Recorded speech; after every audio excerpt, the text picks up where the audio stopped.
안녕하세요. 전국 온라인 학예 수양의 넷째 날입니다. 오늘도 함께 해주신 모든 분들께 감사드리며 진심으로 환영합니다. 어제까지 성경을 배우는 가운데 성경은 하나님의 말씀이고 그 말씀을 주신 하나님이 살아계신다는 확실한 믿음을 갖게 되셨을 겁니다.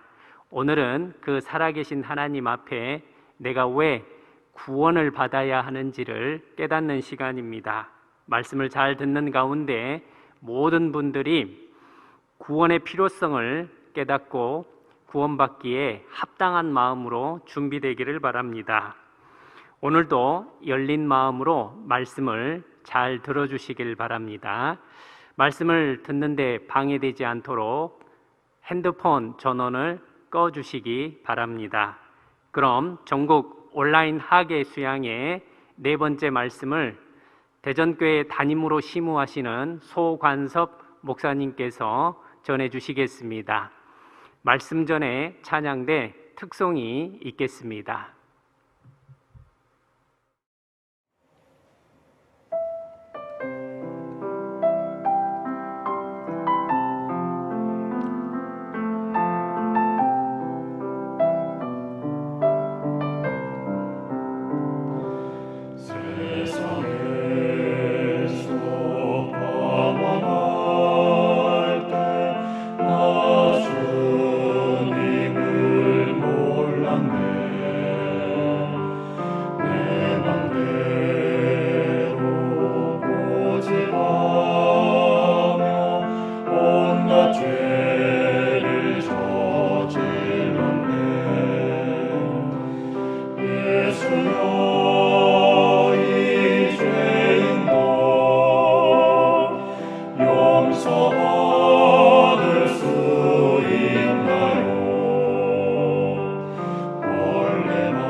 우리를 사랑하시는 거룩하신 하나님 아버지, 오늘도 변함없는 사랑으로 저희들의 발걸음을 인도해 주셔서 함께 하나님의 말씀을 배울 수 있도록 도와주신 은혜에 진심으로 감사드립니다.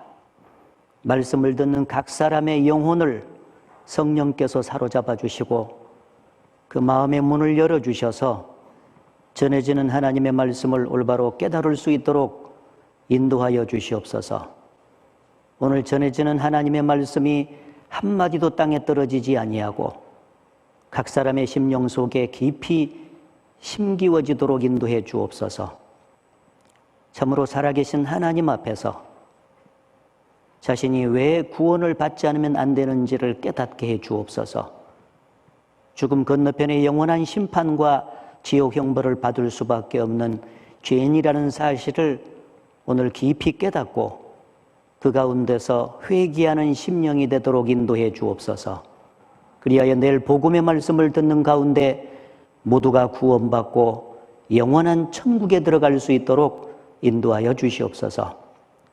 말씀을 증거하는 사람에게도 성령께서 같이 계셔서 하나님의 말씀을 정확하게 증거할 수 있도록 붙잡아 주시옵소서. 예수님 이름으로 기도드렸습니다. 아멘. 신약성경 히브리서 9장을 찾아보겠습니다. 히브리서 9장 27절입니다.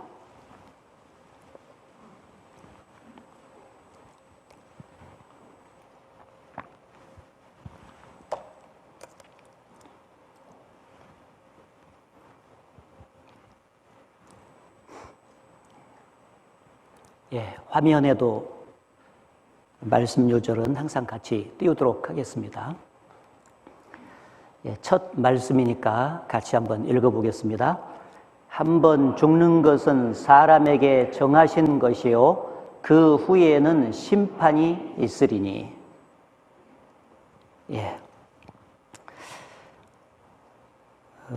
하나님이 주시는 구원을 받고 영원한 천국에 들어갈 목적으로 성경을 계속해서 배우고 있습니다. 어제까지는 성경 말씀을 배우는 가운데 여러 가지 다양한 증거를 통해서 이 성경이 사람이 지어낸 얘기가 아니라 하나님의 말씀이 틀림이 없다는 그런 사실을 알았습니다. 그리고 이 성경 속에 하나님이 참으로 살아계시는구나 하는 것도 아셨을 겁니다. 이 성경의 하나님은 아무것도 없는 것에서 천지 만물을 창조하셨고 또 사람을 창조하신 창조주가 되십니다. 그리고 인간 역사를 친히 다스려 가시는 역사 주관자가 되십니다. 또한 사람에게 복과 화를 친히 내리시는 복과 화를 주장하시는 분이다 하는 것도 이번에 여러분이 이제 아셨습니다. 이제 오늘은 그 살아계신 하나님 앞에서 우리가 왜 구원을 받지 않으면 안 되는지를 이제 배우게 됩니다. 구원의 필요성을 깨닫는 날이고 내일은 실제로 어떻게 구원받는지를 알고 실제로 구원을 받는 날입니다. 따라서 어제까지 배운 말씀도 너무 소중하고 중요한 말씀이지만 오늘과 내일 계속되는 말씀은 실제로 우리 개인이 구원을 받아야 되는 말씀이기 때문에 더욱더 중요한 말씀이라고 말할 수 있습니다. 그래서 열린 마음으로 말씀 잘 들어주시기를 당부드립니다. 방금 읽은 말씀에 한 번 죽는 것은 사람에게 정하신 것이요 라고 말씀을 했습니다.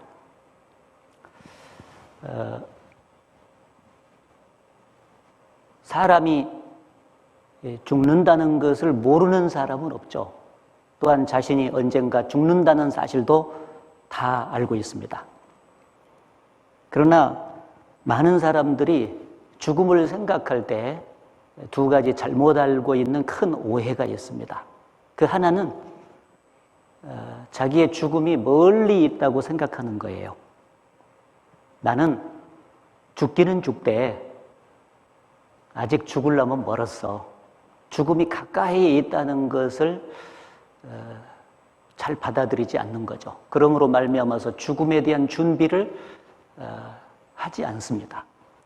그러나 성경은 분명히 말씀하시기를 전도서 9장 12절에 보면은 대저 사람은 자기의 시기를 알지 못하나니 물고기가 그 재앙의 그물에 걸리고 새가 그 올무에 걸림같이 인생도 재앙의 날이 임하면 홀연히 거기에 걸리느니라 말씀을 하셨습니다. 어제 갔던 그 길을 똑같이 물고기가 헤엄을 쳐서 가는데 오늘 어부가 쳐는 그 그물에 걸려 죽는 물고기가 따로 있지 않습니까? 어제 갔던 그 길을 똑같이 새들이 날아가는데 하필이면 사냥꾼이 쳐놓은 올무에 걸려 죽는 새가 따로 있습니다. 마찬가지로 그동안 내가 살아왔듯이 오늘도 변함없이 내일도 변함없이 살 것이라고 많은 사람들이 생각하지만은 갑작스런 사고와 질병에 의해서 오늘 또 세상을 떠나는 사람들이 너무 많이 있는 것입니다. 그래서 죽음이 내 가까이 있고 생명을 주관하시는 창조주가 오늘 내 생명을 취하여 가실 수도 있다는 사실 앞에 꼭 서야 됩니다. 누가복음 12장에 어리석은 부자가 밭에 소출이 풍성하게 나서 곡식을 그득그득 싸놓고 여러 해 쓸 물건을 쌓아두었으니 평안히 쉬고 먹고 마시자라고 했을 때 하나님께서 그에게 경고하셨습니다. 어리석은 자여, 오늘 밤에 내가 네 영혼을 도로 찾으리니 그러면 네가 예비한 것이 네 것이 되겠느냐라고 말씀을 하셨죠. 오늘 밤에라도 영혼을 취하여 가실 수가 있습니다. 바로 그 어리석은 부자뿐 아니라 여기 앉아있는 여러분 모두의 생명도 취하여 가실 수가 있습니다. 죽음은 멀리 있는 것이 아니라 아주 가까이에 있습니다. 내 옆에 그림자처럼 따라다니고 있다는 사실을 여러분이 받아들여야 됩니다. 그리고 그 죽음의 문제를 심각하게 생각하고 속히 준비하고 살아야 지혜자인 것입니다. 그리고 많은 사람들이 죽음으로 모든 것이 끝난다고 생각하는 잘못된 생각을 또 갖고 있어요. 짐승은 영혼이 없기 때문에 죽음으로 끝나는 것이 맞습니다. 그러나 사람은 하나님의 형상을 닮은 영혼이 있기 때문에 죽음으로 끝나지 아니하고 죽음 이후에 영원한 내세에서 실제로 영원히 살아야 됩니다. 짐승은 한 세상만 살고 끝나지만은 사람은 영혼이 있기 때문에 두 세상을 사는 거예요. 이 세상은 70년 내지 80년 잠깐의 세월을 거치고 끝나지만은 죽음 건너편에 내세는 영원히 살아야 됩니다. 문제는 천국에서 사냐, 지옥에서 사냐, 그것이 문제가 됩니다. 하나님은 이 세상과 오는 세상을 실제로 만드신 분이기 때문에 이 세상 밖에 모르고 사는 우리에게 죽음 건너편에 천국과 지옥이 실제로 있음을 분명하게 말씀을 하시고 그리고 죽기 전에 미리 천국 갈 수 있는 준비를 하기를 계속해서 말씀하시고 계십니다. 죽음을 건너갈 때 이 세상에 보이는 모든 것은 다 놓고 갑니다. 저가 죽음에 가져가는 것이 없고 그 영광이 저를 따라 내려가지 못함이로다. 돈을 쌓았든지 지식을 쌓았든지 명예와 권력을 쌓았든지 좋은 인간관계를 쌓았든지 그 모든 것은 다 놓고 갑니다. 그러나 유일하게 가져가는 것이 하나 있는데 그것이 바로 죄입니다. 평생 지은 죄를 가지고 사람은 죽음을 건너가게 되어 있습니다. 그래서 죽음 이후에 분명한 심판을 받게 됩니다. 한 번 죽는 것은 사람에게 정하신 것이요 그 후에는 심판이 있으리니. 사람들은 이 땅을 살면서 죄를 지을 때마다 심판이 내려오지 않는 것을 보고 공의로우신 하나님이 없다고 생각하면서 맘대로 죄짓고 사는 것입니다. 성경에도 말씀하시기를 악한 일에 징벌이 속지 실행되지 아니하므로 인생들이 악을 행하기에 마음이 담대하도다. 죄를 질 때마다마다 당장 심판이 내려오게 되면은 하나님 무서운 줄 알 텐데 죄를 질 때마다 심판이 내려오지 않은 결과로 하나님이 없다는 사상 속에다가 마음의 고개를 묻어두고 맘대로 죄를 짓고 산다 그 말이에요. 그러나 하나님이 안 보셔서 가만 놔두는 것이 아니고 하나님은 일평생 지은 죄를 죽음 건너편에 한꺼번에 심판하시기로 결정을 하셨거든요. 그래서 이 세상에 죄를 질 때마다 심판하지 않는 것입니다. 죽음 건너편에 심판이 분명하게 있다는 것은 역사가 증명합니다. 우리는 이번에 성경에 기록된 인간 역사를 배우셨지 않습니까? 에덴 동산에서 아담과 하와가 죄를 지었을 때 그 죄에 대해서 분명히 심판을 하셨죠. 에덴 동산에서 추방하심으로 심판하셨습니다. 노아 시대 때 죄악이 충만한 이 세상을 홍수를 내려서 심판하셨습니다. 그리스도를 고의적으로 배척한 그 이스라엘 백성의 죄를 2000년간 전 세계에 흩어서 죽임을 당하게 함으로 심판하셨습니다. 그리고 역사의 마지막 때가 되면은 죄악이 충만한 세상이 올 때 불로 전 세계를 하나님께서 심판하실 것을 말씀하셨습니다. 인류의 역사는 반드시 죄에 대해서 심판을 하신다는 것을 보여주고 있습니다. 그것은 곧 우리 개인도 죽음 건너편에 인생 전체의 죄를 한꺼번에 결산하며 심판이 있다라고 하는 것을 분명하게 보여주는 것입니다. 자, 그래서 죽음 건너편에 우리 모두는 누구나 다 심판을 받아야 되는데 그 죽음 건너편의 심판과 이 세상에서의 심판이 다르다고 하는 것을 먼저 좀 알 필요가 있습니다.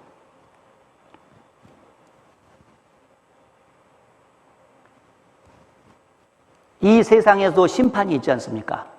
법정에 가서 재판을 받는 일이 있는데 이 세상 심판하고 저 세상 심판이 다릅니다. 결론적으로 말하면 이 세상 심판은 불완전하고 저 세상 심판은 완전합니다. 재판장이 다릅니다. 이 세상 재판장은 판사지 않습니까? 사람이 재판관이에요. 그러나 저 세상 재판관은 사람을 만드신 하나님이십니다. 사람은 아무리 훌륭한 판사라도 자신도 불완전하고 그리고 직접 피고가 죄 짓는 현장을 본 적이 없습니다. 그래서 여러 가지 증거 자료를 통해서만 재판을 하도록 되어 있죠. 불완전할 수밖에 없습니다. 그러나 하나님은 사람을 만드신 분이고 사람의 일거수일투족을 다 감찰하시고 보시고 아셔요. 그래서 완전하게 재판을 하십니다. 사람들은 자기를 심판하시고 재판하시는 하나님을 생각하지 아니하고 이렇게 말하면서 죄를 지어요. 그 입으로 악을 토하며 그 입술에는 칼이 있어 이르기를 누가 들으리요 하나이다. 이 입으로 죄를 지면서 누가 듣겠느냐. 또 저희는 악한 목적으로 서로 장려하며 비밀이 올무놓기를 함께 의논하고 하는 말이 누가 보리요. 서로 죄를 짓는 것을 작당하면서 누가 보겠느냐 이렇게 말하면서 죄를 지어요. 그때 하나님께서 그들에게 말씀하시죠. 귀를 지으신 자가 듣지 아니하시랴.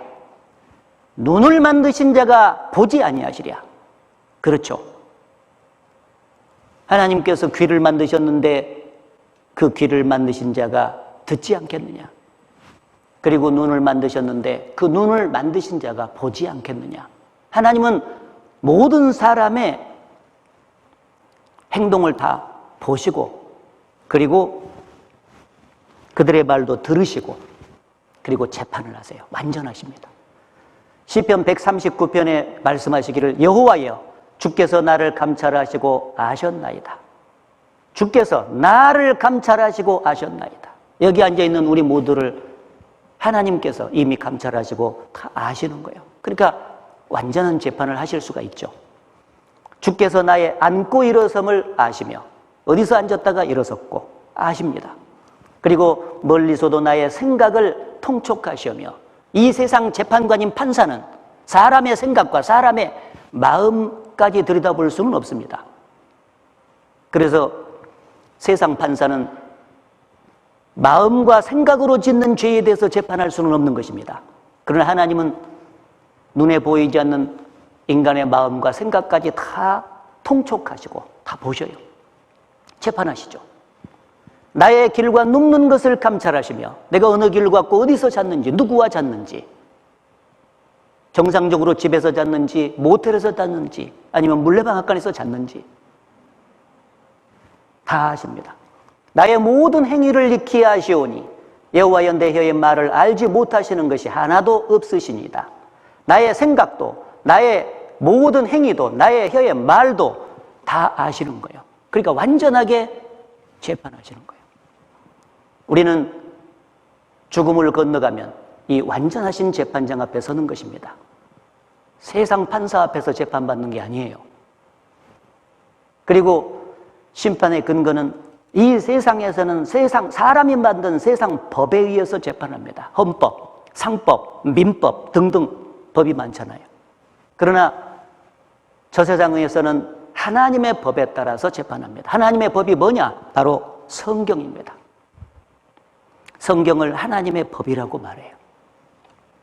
성경대로 우리가 재판을 받습니다. 예수께서 말씀하시기를 나를 저버리고 내 말을 받지 아니하는 자를 심판하시리가 있으니 곧 나의 한 그 말이 하나님의 말씀이 마지막 날에 저를 심판하리라. 사람들은 나는 이 세상에서 착하게 살려고 노력했고 다른 사람에게 해를 안 끼치고 살려고 노력했다. 그리고 세상법을 지키려고 노력했다. 그리고 다른 사람이 나를 볼 때 저 사람은 법 없이도 살 것이라고 나를 칭찬해 준다. 그런데 왜 내가 죄인이냐? 이렇게 항변하는 사람들이 있어요. 그런데 분명히 알 것은 세상 법에 비춰 볼 때 내가 죄인이 아니고 다른 사람이 나를 볼 때 죄인이 아니고 내가 나를 볼 때 죄인이 아니어도 하나님의 법에 비춰서 내가 죄인이면 영락없이 죄인인 것입니다. 왜? 하나님께서 재판의 근거를 성경으로 삼으셨기 때문에. 그래서 이 성경이 사실이며 절대적인 진리라고 하는 것을 3일간에 걸쳐서 여러분에게 증거했던 것입니다. 성경대로 우리 모두는 하나님 앞에서 재판을 받아야 됩니다. 그리고 기준은 이 세상 재판은 행동으로 지은 죄를 다룹니다. 그것도 짜잘한 죄는 다 빠지고 공중에 문제가 되는 것들을 법으로 만들어서 재판을 하죠. 그러나 하나님의 법에 따른 재판은 행동으로 지은 죄는 모조리 다 다루십니다. 그리고 마음으로 품은 죄까지 다 다루세요. 이 세상 재판은 마음으로 품은 죄는 다루지 않지 않습니까? 하나님은 행위를 초월해서 마음으로 품은 죄까지 다 보시는 거예요. 그래서 사람은 외모를 보거니와 나 여호와는 중심을 보느니라. 가운데 중자 마음 심자, 마음 중심을 보시니까 마음으로 품은 죄까지 다 심판하실 수가 있죠. 잠언 21장에 보면 사람의 행위가 자기 보기에는 모두 정직하여도 사람은 자기를 꽤 정직하다고 생각하는 것입니다. 그러나 여호와는 심령을 감찰하시느니라. 하나님이 마음까지 들여다보시면서 재판한다면 과연 정직하다고 말할 수 있는가? 이렇게 묻고 계시는 거예요. 주만 홀로 인생의 마음을 다 아십니다. 사람은 다른 사람의 마음과 생각을 전혀 알 길이 없지만은 하나님은 홀로 사람의 몸도 만드시고 마음도 만드신 분이기 때문에 마음까지 다 아세요. 자, 정리하면은 우리는 앞으로 심판을 받는데 하나님 앞에서 심판을 받습니다. 하나님의 법에 따라서 심판을 받습니다. 그리고 행위를 포함해서 마음까지 지은 죄까지 다 보시고 하나님께서는 재판을 하시는 것입니다. 자, 이제 오늘 우리가 말씀을 듣는 가운데 이번에 구원을 받아야 되는데, 사람이 구원을 받기 위해서는 반드시 구원자 되시는 예수님을 만나야 됩니다. 오직 예수님을 통해서만 사람은 구원을 받을 수 있어요. 사도행전 4장에 말씀하시기를 다른 이로서는 구원을 얻을 수 없나니 천하 인간의 구원을 얻을 만한 다른 이름을 우리에게 주신 일이 없느니라. 요한복음 14장 6절에 말씀하시기를 내가 곧 길이요 진리요 생명이니 나로 말미암지 않고는 아버지께로 올 자가 없느니라. 오직 예수님을 통해서만 사람은 구원을 받고 천국에 들어갈 수가 있는 것입니다. 근데 예수님이 어떤 사람을 구원해 준다고 말씀하셨는가? 그게 중요하지 않습니까? 여기에 예수께서 들으시고 저희에게 이르시되 건강한 자에게는 의원이 쓸데없고 병든 자에게라야 쓸데있느니라. 내가 의인을 부르러 온 것이 아니요 죄인을 부르러 왔노라 하시니라. 예수님은 의인을 구원해 주러 온 것이 아니라 죄인을 구원해 주러 왔다고 말씀하셨습니다. 하나님 보실 때는 이 세상에 수많은 사람이 살고 있어도 두 종류밖에 없습니다. 의인과 죄인. 의인은 천국 갈 사람이라는 대명사, 죄인은 지옥 갈 사람이라는 대명사요. 천국 갈 의인은 구원받을 필요가 없겠죠. 구원을 받아야 되는 사람은 바로 지옥 갈 죄인인 것입니다. 따라서 내일 여러분이 예수님을 통해서 구원을 받기 위해서는 오늘 하나님의 말씀을 통해서 내가 오늘 죽으면 지옥에 갈 수밖에 없는 죄인이라는 사실을 분명하게 깨달아야 돼요. 아, 내가 성경 배우기 전까지는 제법 착한 줄 알았는데 성경 말씀 앞에서 재판을 받아보니까 오늘 죽으면 내가 지옥에 갈 수밖에 없는 죄인이 맞구나. 하나님, 이 죄를 내가 어떻게 해야 됩니까? 라는 그 마음으로 딱 되면은 오늘 말씀 잘 들은 거예요. 그런데 오늘 말씀을 다 듣고 나서도 내가 무슨 죄인이냐, 내가 천국 갈 만큼 착한 일은 못했다마는 지옥 갈 만큼 죄지지도 않았어, 뭐 이 정도 되는 사람은 내일 나오면 구원받기 어렵습니다. 왜? 하나님은 의인을 구원해 주러, 예수님은 의인을 구원해 주러 오신 것이 아니라 죄인을 구원해 주러 오셨기 때문에, 부르러 왔다 그 말은 구원해 주러 왔다는 뜻이죠. 자, 그래서 반드시 자기가 죄인이라는 사실을 인정하는 사람이 구원을 받을 수 있는데, 많은 사람들이 자기가 하나님 앞에 설 때 서보면 지옥 갈 죄인임이 틀림없음에도 불구하고 그 사실을 몰라요. 그래서 하나님께서 이렇게 말씀 앞에 여러분을 모으시고 성경 말씀이라는 진찰 도구를 통해서 여러분이 하나님 앞에서 죄인인 것을 깨닫게 해주는 거예요. 죄인인 걸 깨달아야 내일 죄를 용서받고 구원받으니까.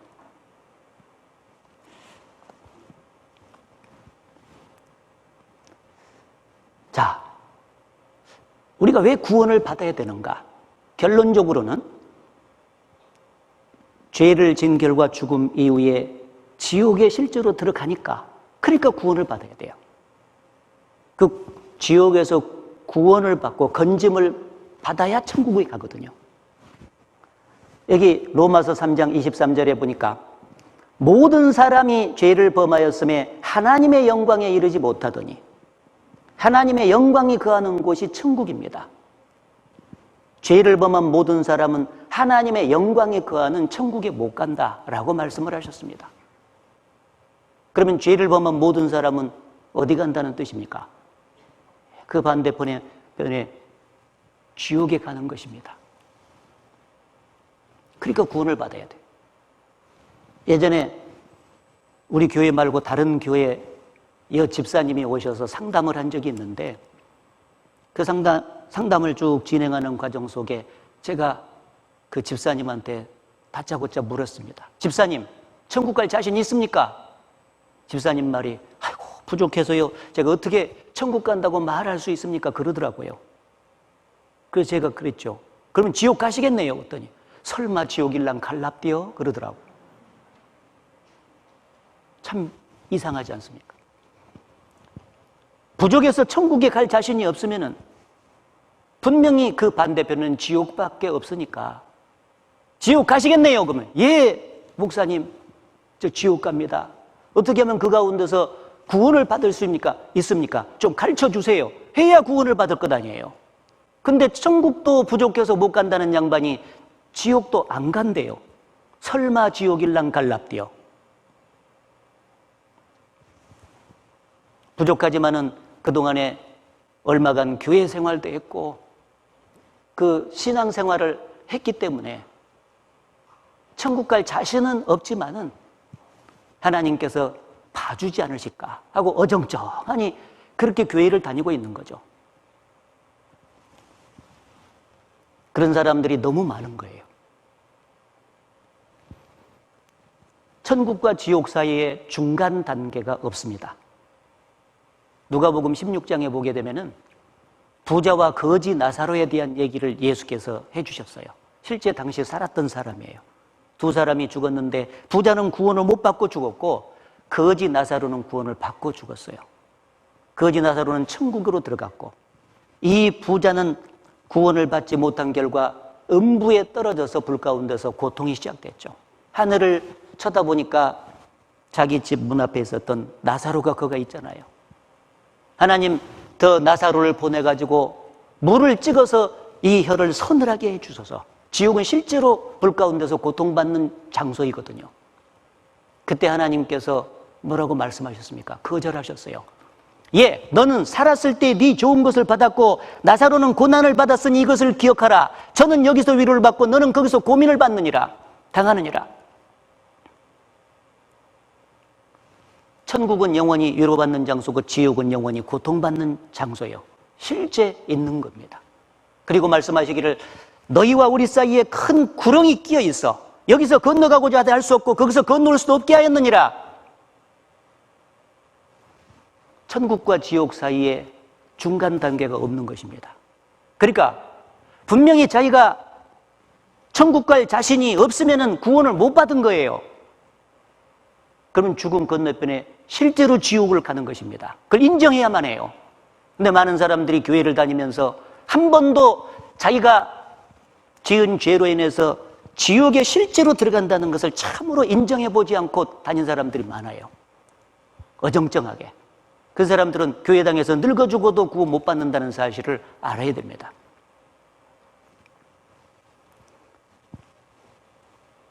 죄를 범한 모든 사람은 하나님의 영광이 가는 천국에 못 간다. 반대편에 지옥 가는 겁니다. 그래서 구원을 받아야 돼요. 목사님, 그래도 제가 죄도 지었지만 착한 일도 했는데 하나님께서 봐주시지 않을까요? 성경이 뭐라고 말씀하시는지 보겠습니다. 전도서 7장 20절에 보게 되면 선을 행하고 죄를 범치 아니하는 의인은 세상에 아주 없느니라. 여기 의인은 세상에 아주 없느니라. 사람들이 볼 때 의인은 많습니다. 그러나 거룩하신 하나님이 보실 때는 의인은 세상에 아주 없어요. 의인은 천국 갈 사람인데 천국 갈 의인이 도무지 없는 것입니다. 죄인만 있다는 거죠. 그래서 구원받아야 될 필요성이 있는 겁니다. 의인은 어느 정도 돼야 의인이냐? 선을 행하고 죄를 범치 아니하는 의인이에요. 선도 행해야 되지만은 평생 살아가면서 죄를 도무지 진 적이 없어야 돼요. 그래야 의인이에요. 근데 여러분은 그동안 살면서 착한 일을 했다고 하더라도 죄도 같이 지었지 않습니까? 평생을 살면서 양심적으로 한 번도 죄를 짓지 않고 산 사람이 누가 있겠습니까? 도무지 죄를 짓지 않아야 의인이라고요. 그러니 하나님 보실 때 천국 갈 의인은 이 세상에 도무지 없어요. 모두 지옥 갈 죄인만 사는 것입니다. 그래서 모두가 다 구원을 받지 않으면 안 되는 것입니다. 그러면 사람은 양심이 있고 그리고 윤리나 도덕으로 교육을 받기 때문에 되도록이면 선하게 살려는 마음이 있는 거예요. 여러분, 되도록이면 선하게 살고 싶은 마음이 있지 않습니까? 그런데 왜 살아놓고 보면은 계속해서 죄를 짓는 것일까? 그게 너무나 궁금해. 그래서 자기에 대해서 성찰을 많이 한 사람은 죄에 대한 가책을 받고 양심에 갈등을 하는 경우가 많이 있지 않습니까? 왜 선하게 살아야 된다는 것은 알고 있지만은 실제로 살면은 자꾸 죄를 짓는가? 그 이유를 성경에 말씀하고 계셔요. 여기 내가 죄악 중에 출생하였으며 모친이 죄 중에 나를 잉태하였나이다. 이것은 그 옛날 유명한 다윗왕이 한 말이에요. 다윗왕은 하나님 앞에서 정말 바르게 살았던 신앙인이었습니다. 그런데 어느 날 미혹을 받아서 큰 죄를 졌어요. 그래서 그 죄를 깊이 회개하고 돌이키는 과정 속에 자기가 왜 그런 큰 죄를 졌는가 이렇게 생각하다가 깨달은 말씀이 이 말씀이에요. 하나님께서 성령으로 말미암아서 다윗의 마음속에 깨닫게 해주신 거예요. 내가 죄악 중에 출생하였으며 모친이 죄 중에 나를 잉태하였나이다. 자신이 어머니 태 속에서 잉태될 때부터 죄 가운데 잉태가 돼가지고 태어날 때 죄인으로 태어났다는 것을 깨닫게 됐어요. 아하, 죄인으로 내가 태어났기 때문에 그래서 내가 이렇게 죄를 짓고 사는구나 하는 것을 안 겁니다. 죄인이라고 하는 것은 죄를 내가 얼마나 많이 졌냐 그걸 말하는 게 아니고 하나님 앞에서 영적인 신분을 말하는 거예요. 이 세상에 육신적인 신분은 다양하지 않습니까? 어떤 사람은 대통령, 어떤 사람은 의사, 어떤 사람은 공무원, 어부 다양합니다. 그러나 공통적인 것은 하나님 앞에서 영적인 신분은 모두가 다 죄인이에요. 죄인이란 말은 죄를 지을 수 있는 기질을 타고난 사람이에요. 그래서 본성적으로 태어날 때부터 죄를 지을 수 있는 기질을 갖고 태어나기 때문에 평생 죄를 지어가는 것입니다. 사과나무는 본성적으로 사과를 맺혀요. 가시나무는 가시를 맺힙니다. 죄나무인 인간은 죄인이라고 하는 것을 나무로 말하면 죄나무라고 말할 수 있죠. 죄나무로 태어난 인간은 평생 죄의 열매를 맺히면서 살아가요. 죄를 지을 수 있는 기질을 갖고 태어났기 때문에 사과나무는 사과를 맺힐 수 있는 기질을 부여받고 태어났잖아요. 그 사과만 맺히듯이 하나님 앞에서 죄인인 인간도 죄나무로 태어났기 때문에 죄를 계속해서 지어가는 것입니다. 시편 58편에 보면 악인은 모태에서부터 멀어졌으며 나면서부터 곁길로 나가 거짓을 말하는도다. 성경에 악인, 죄인 하면 사람들은요 지존파 마카파처럼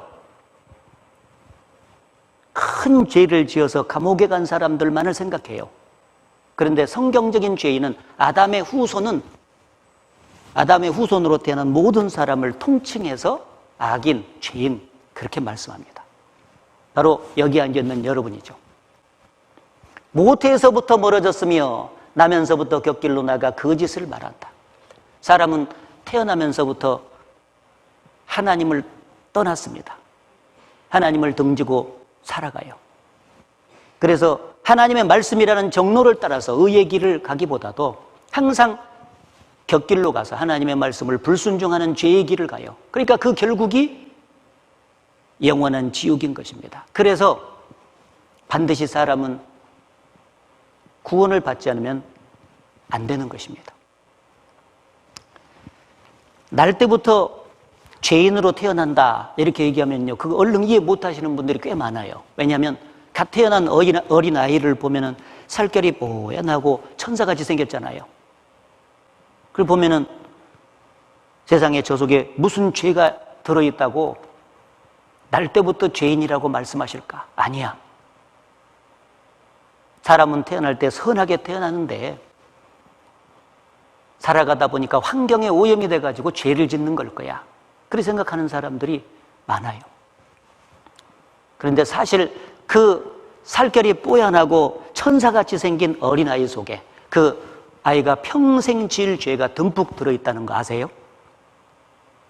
자연계의 모든 생명체는 아주 어렸을 때는 그 기질이 바깥으로 잘 안 나와요. 자라가면서 나와요. 호랭이 새끼하고 강아지하고 둘이 우리에 키우면은요, 처음에는 잘 놀아요. 근데 세월이 흘러가면은 호랭이 속에는 맹수의 기질이 들어있지 않습니까? 그래서 그 기질이 바깥으로 나와서 결국 그 강아지를 잡아먹는다 그러잖아.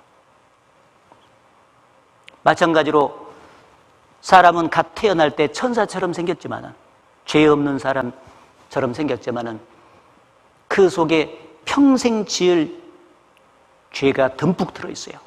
그래서 나이를 먹어가면서 죄가 나와. 1살 먹어, 2살 먹어, 벌써 3살 딱 먹잖아요.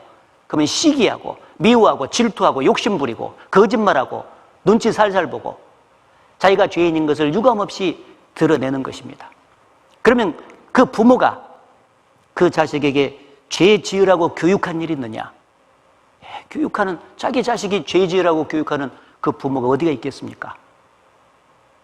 정말 선하고 착하게 살기를 바라죠. 그래서 뱃속에 있을 때부터 태교를 하는 것 아닙니까? 그런데 그런 부모의 간절한 기대와 수고에도 불구하고 태어나서 자라는 것을 보면은 계속해서 죄를 짓는 겁니다. 왜?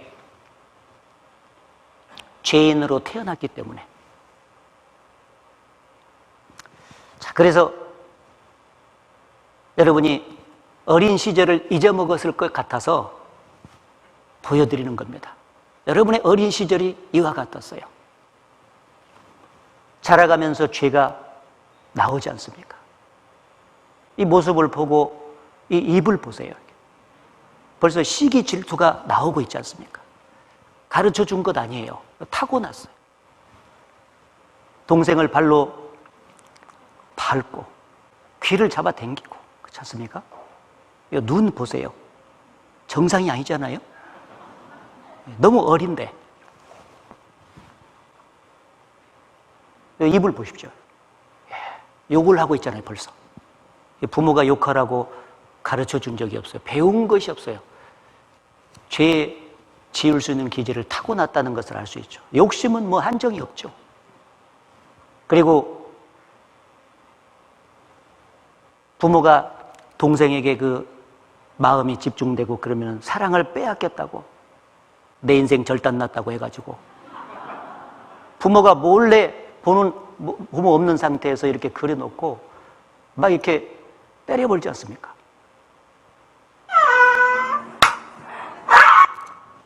예.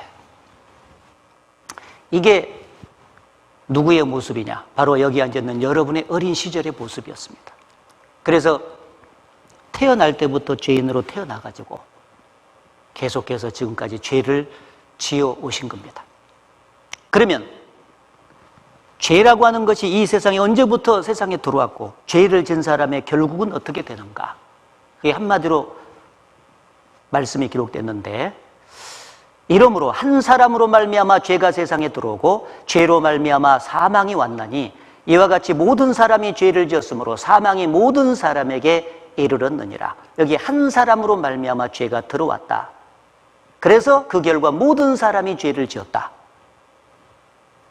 이 한 사람으로 말미암아 죄가 세상에 들어왔다 해서 그 한 사람은 아담이죠. 아담은 죄를 지어서 죄인이 된 사람이에요. 그리고 아담 이후에 태어난 모든 사람은 죄인으로 태어나서, 아담으로부터 죄를 유전받아서 죄인으로 태어나서 죄를 짓는 것입니다. 그래서 아담부터 시작해서 쭉 이렇게 대대로 죄가 유전이 돼서 나까지 온 겁니다.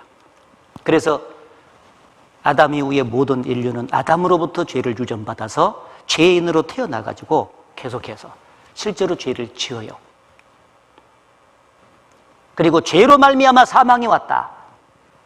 로마서 6장 23절에는 죄의 싹은 사망이라고 했는데, 죄는 반드시 그 싹으로 사망이라는 결과를 가져다 준다. 죄는 항상 사람을 비참하게 만들죠, 결과를. 그래서 죄를 지은 사람은 3가지의 죽음이 이렇게 와요. 영혼의 죽음, 육신의 죽음, 영원한 죽음이 따라와요. 영혼이 죽었다는 것은 죄를 지은 결과 죄로 말미암아서 하나님과 영적인 관계가 끊어진 것을 영혼이 죽었다라고 말해요. 그래서 죽음이라고 하는 것은 성경적으로 분리되었다고 말합니다. 하나님과 함께 살아가야 될 인간이 그래야 축복된 인생길을 사는데 죄로 말미암아서 죄 없는 하나님과 죄 있는 인간이 완전히 분리되었다. 그래서 영적인 교통이 끊어졌다. 관계가 끊어졌다. 그것을 영원히 죽었다라고 말해요.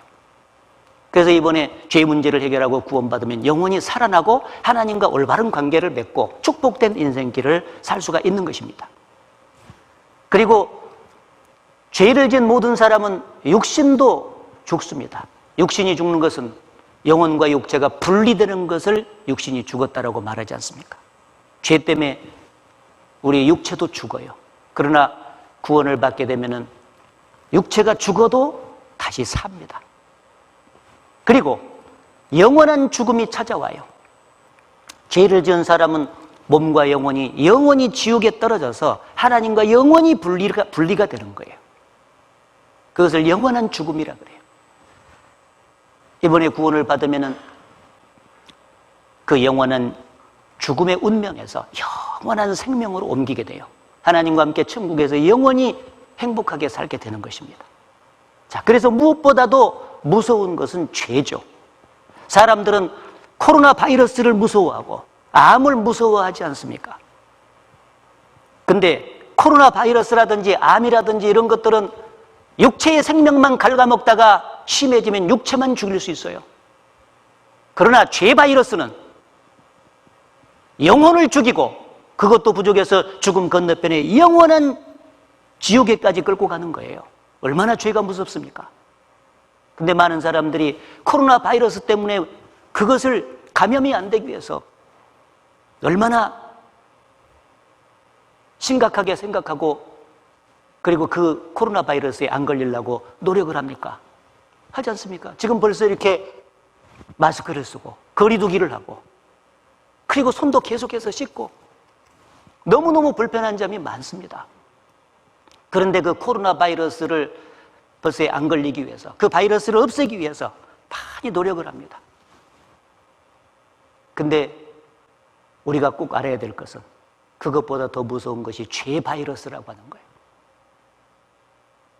이번에 반드시 이 죄 문제를 해결하고 영혼의 병을 치료받고 그리고 살아야 되는 거죠. 죄로 말미암아 사망이 왔다. 잊지 말아야 돼요. 우리 인생이 이렇게 비참해진 것은 인간이 하나님을 떠나서 죄 가운데 살기 때문이라는 것을 분명하게 말하고 있는 것입니다.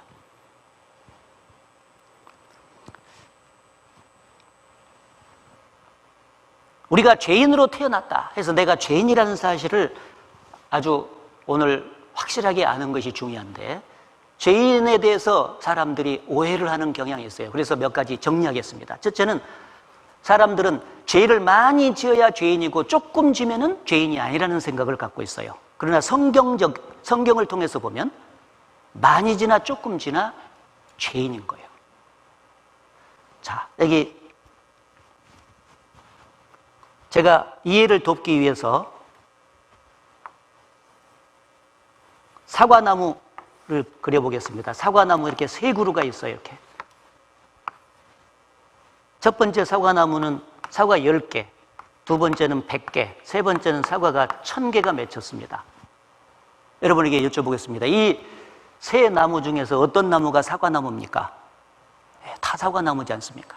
이 열매의 숫자에 상관없이 다 사과나무인 것은 사실이에요. 그 나무의 신분을 결정할 때는 열매를 보고 결정한다기보다도 속의 씨를 보고 결정을 하죠. 이 밑에 내려가 보니까 씨가 사과 씨예요. 그래서 사과나무가 됐고 그리고 열매를 맺히고 있는 것입니다. 사람은 태어날 때부터 아담의 후손으로 태어나면서 죄의 씨를 받고 태어났습니다. 육신적인 가문의 씨는 다양하지만 영적으로 하나님 앞에서 모두가 다 죄의 씨를 받고 태어났어요. 그래서 죄나무가 되고 그리고 결국 죄를 계속해서 열매를 맺히고 살죠. 이게 하나님 앞에서 우리들의 모습이에요. 분명한 것은 씨가 죄의 씨이기 때문에 태어날 때부터 근본이 죄의 씨를 받고 태어났기 때문에 열매의 개수에 상관없이 다 죄인이란 거예요.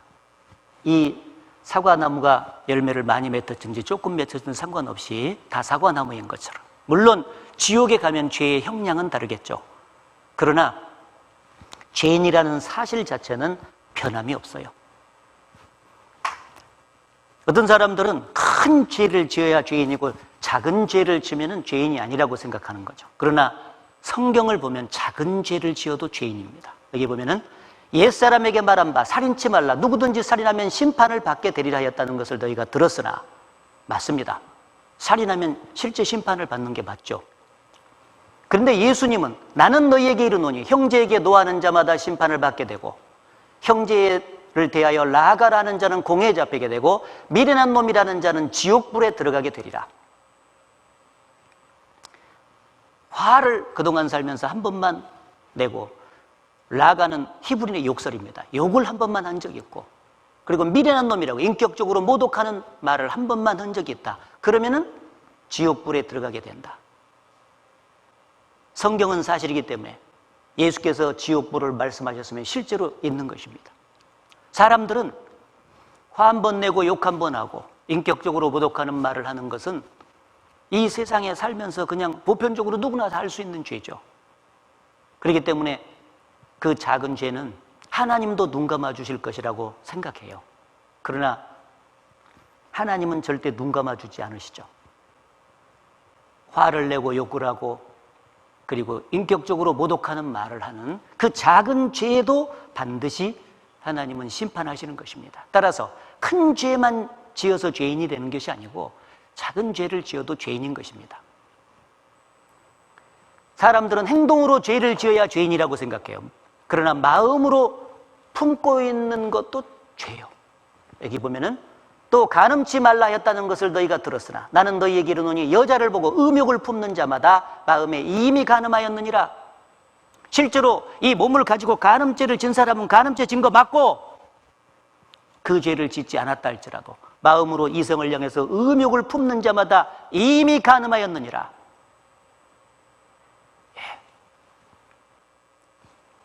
하나님은 마음으로 품은 죄까지 다 보시잖아요. 마음으로 음욕을 품으면 간음했다고 말해요. 그리고 미워하는 자는 살인했니라고 말해요. 여기 보면 그 형제를 미워하는 자마다 살인하는 자니. 미워하는 마음이 커지면 살인 계획을 세우고 죽일 수 있잖아요. 실제로 살인죄를 지은 것하고 마음에 미워하는 것하고 죄의 형량은 다르겠죠. 그러나 죄의 본질은 같아. 미워하는 데서 출발해서 살인이 나와요. 그래서 마음에 딱 미워하는 마음을 품으면 너 살인이다 하고 딱 하나님 앞에 기록이 되는 거예요. 얼마나 많은 사람들을 미워했습니까? 부부간에, 또 부모 자식 간에, 또 친구 사이에, 직장 동료. 어떤 사람은 지금 이 말씀을 듣고 있는 이 순간에도 누군가를 죽이도록 미워하고 있는 사람이 있을지도 몰라요. 하나님이 그걸 다 보시는 거죠. 그리고 죄 지은 사실이 드러나야 죄인이고 죄 지은 사실이 드러나지 않으면 죄인이 아니라고 사람들은 생각해요. 들키면 죄, 안 들키면 죄가 아니다. 법에 저촉이 되면은 죄고 그러지 않으면 죄가 아니다. 이런 사실 팽배하잖아요. 그래서 사람들은 수단과 방법을 가리지 않고 죄를 짓되 들키지만 않으면 된다. 법에 저촉만 안 되면 된다. 이런 사상을 갖고 살아가요.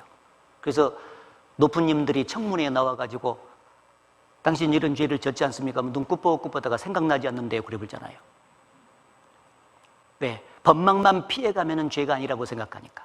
그러나 사람들이 그것을 보지 않고 법에 저촉이 안 됐다 할지라도 내가 죄 짓는 그 현장을 하나님도 못 보셨겠느냐? 그건 다른 문제입니다. 하나님은 말씀하십니다. 나 여호와가 말하노라. 사람이 내게 보이지 아니하려고 누가 자기를 은밀한 곳에 숨길 수 있겠느냐? 나 여호와가 말하노라. 나는 천지에 충만하지 아니하냐? 그렇죠. 천지 만물을 창조하시고 사람을 다 만드신 분인데 인간이 어디서 숨어서 죄를 짓들 그 죄 짓는 현장을 못 보시겠는가? 다 보신다 그 말이에요. 하나님은 사람의 길을 주목하시며 사람의 모든 걸음을 감찰하시나니 악을 행한 자는 숨을 만한 흑암이나 어두운 그늘이 없느니라. 사람들은 되도록이면 대낮에 죄를 짓지 아니하고 밤에 어둠 속에서 죄를 짓죠. 그런데 그 어둠을 만드시고 밤을 만드신 분이 누구냐고 말이에요. 밤을 만드시고 어둠을 만드신 분이 하나님이신데 어둠 속에서 죄를 짓는다고 못 보시겠는가? 다 보신다. 그러니 죄를 짓고 들키지 않았다, 감쪽같이 넘어갔다, 법에 저촉이 안 됐다 하고 안심할 일이 아니라는 거예요. 왜? 하나님 앞에 가서는 드러날 테니까. 자, 그래서 정리하면은 죄를 많이 지어도 죄인, 조금 지어도 죄인, 큰 죄를 지어도 죄인, 작은 죄를 지어도 죄인, 행동으로 죄를 지어도 죄인, 마음으로 죄를 지어도 죄인, 들켜도 죄인, 안 들켜도 죄인. 자, 죄인으로 태어나서 죄를 짓고 살아갑니다. 사람들한테 이 세상에서 무엇이 제일 더럽습니까? 물어보면 보이는 것 중에서 말해요. 어떤 사람은 시궁창이 더럽다, 어떤 사람은 가래침이 더럽다, 어떤 사람은 썩은 소금장이 더럽다. 근데 하나님은 무엇이 제일 더럽다고 말씀하실까요? 여기 보면은 예레미야 17장 19절에 보면은 9절에 보면은 만물보다 거짓되고 심히 부패한 것은 마음이라. 따라해보세요. 마음이라. 예, 누구 마음? 여기 앉아있는 내 마음입니다.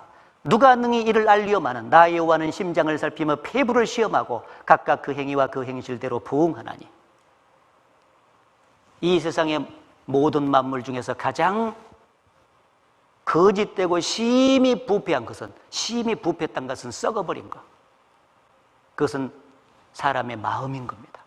냄새가 나기로 말하면은 송장 썩는 냄새보다 훨씬 더 악하게 날 거예요. 그 냄새를 지금 못 맡아서 우리가 이렇게 살고 있지, 하나님은 그 냄새를 다 맡고 계신 것 아니에요. 여러분의 마음이 이 세상의 그 어떤 것보다 거짓되고 그리고 심히 썩어 있는 것입니다. 그래서 하나님 앞에서 너무너무 더러운 거예요. 그걸 모르잖아요? 하나님께서 가르쳐 준 거예요, 지금. 누가 능히 이를 알려마는, 10길 물속을 알아도 한 길 사람 속을 모른다는 옛말이 있지 않습니까? 자기도 자기 마음이 그렇게까지 하나님 보실 때 더러운 줄을 몰랐잖아요. 알려준 거예요. 때때로 겉과 속이 다르게 행동하는 자신을 보고, 야, 내 마음이 고장난 것이 틀림이 없구나, 그런 생각을 한 사람 많이 있었을 거예요. 저도 왜 그런지 몰랐어요. 구원받기 전에는. 성경 배우다가 딱 보니까, 아하, 인간의 마음이 하나님 보시기에 가장 타락이 됐기 때문에, 더럽기 때문에 이중인격자처럼 그렇게 사는 경우가 많구나 하는 것을 깨닫게 됐죠. 그래서 성경에 보면은 전도서 9장 2절에 보면 인생의 마음에 악이 가득하여 평생에 미친 마음을 품다가 후에는 죽은 자에게로 돌아가는 것이라. 이 마음에 악이 가득한데 그것이 온 몸을 통해서 나오는 것입니다. 그래서 눈으로 죄를 짓고 입으로 죄를 짓고 손으로 죄를 짓고 발로 죄를 짓고 온몸으로 죄를 짓는 거예요. 그게 하나님 보시기에 완전히 죄덩이인 것입니다. 너무 더러워. 자기가 모르고 있는 거죠.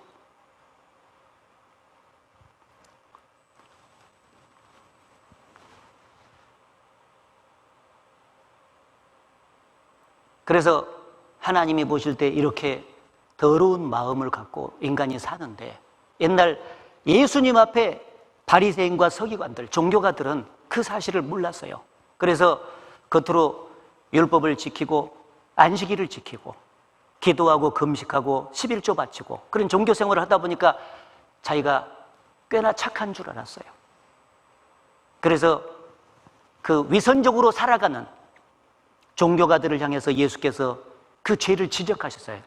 화 있을진저 외식하는 서기관과 바리새인들이여, 잔과 대접의 겉은 깨끗하게 하고 속은 온갖 더러운 것과 방탕한 것으로 가득한도다. 잔과 대접의 겉은 깨끗한데 속에 온갖 더러운 것과 방탕한 것이 가득하다. 바로 바리새인들의 모습을 가르치는 거예요. 겉으로는 착한 척, 의로운 척 하는데 속을 보니까 너무너무 악한 죄가 가득 들어있는 거예요. 그래서 그들에게 말씀하시기를 너희는 먼저 안을 깨끗이 하라. 그러면 그것도 깨끗하게 되리라. 이렇게 종교가들에게 죄를 지적하니까 그 종교가들은 예수님이 싫은 거예요. 자기를 착하다고 해주면 좋겠는데 죄를 지적하고 심판을 받게 될 것이라고 막 얘기하고 하니까 되게 싫었어요. 그래서 어떻게 하면 꼬투리를 잡을까 이렇게 생각하고 있는데 당시 장로들의 유전에는 손을 씻고 음식을 먹어야 된다는 이제 규정이 있었습니다.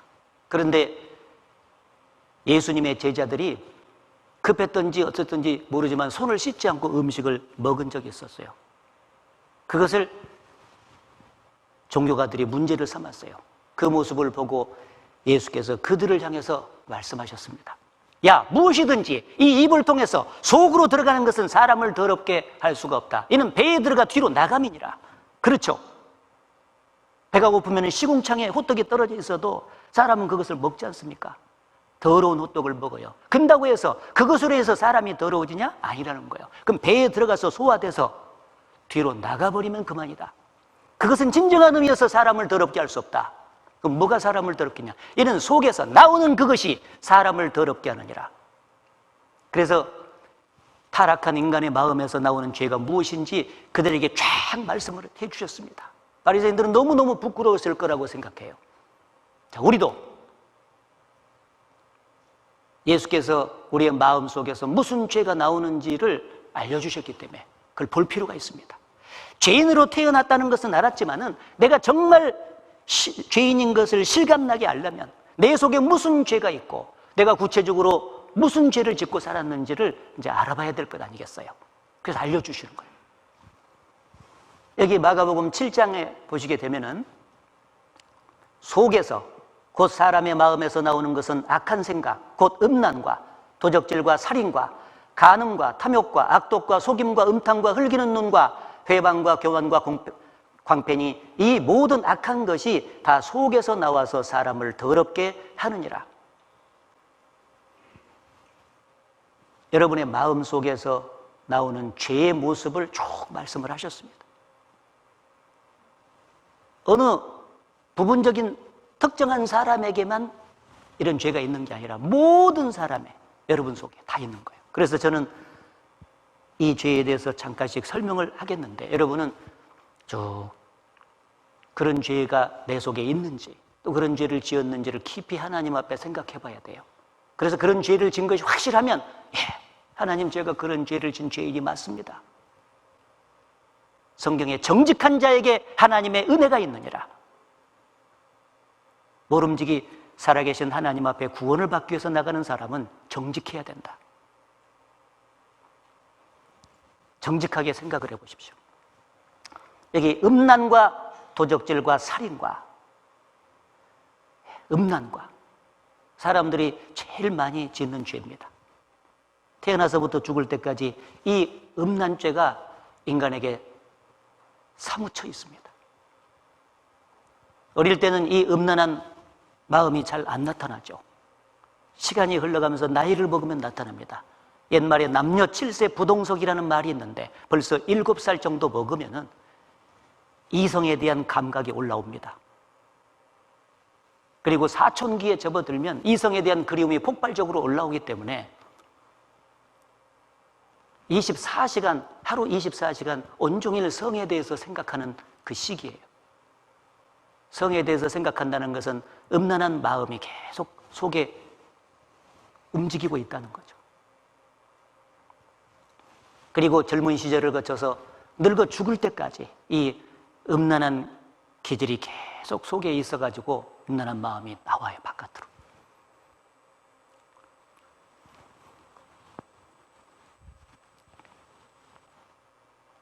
속에 있는 그 모든 죄의 기질은 환경이 주어지면은요, 바깥으로 나오는 것입니다. 이 평상시는 그 속에 음란한 기질이 있는지를 잘 모르지 않습니까? 근데 환경이 주어지면 나와. 소설책을 읽다가 그냥 보편적인 내용에서는 그냥 가요. 근데 노골적으로 정사 장면이 그려진 어떤 내용이 딱 나온다. 그러면 올라오지 않습니까? 영화를 볼 때도 마찬가지고 음란물을 시청을 했다. 그럼 대번에 올라오죠. 그렇지 않습니까? 환경이 주어지면 나와요. 저는 연세가 많으신 어르신들, 할아버지, 할머니가 되면 이 음란한 계절도 없어지는 줄 알아요. 힘이 빠지는 동시에 없는 줄 알았어요. 근데 제가 잘못 생각했더라고요. 예전에 86세 되신 할아버지가 여기자하고 인터뷰하는 것을 봤는데 젊었을 때 바람 펴본 할아버지예요. 여기자가 물었습니다. 할아버지, 지금도 이쁜 여자 보면 바람 피고 싶은 마음이 있어요? 그러니까 할아버지가 대번에 얘기하시더라고요. 아이고, 피고 싶다 마다 그러더라고요. 야, 그래서 이 음란한 기질은 죽을 때까지 안 없어지는구나. 그거 제가 알았죠. 여기도 환경이 주어지면 올라옵니다. 나타납니다.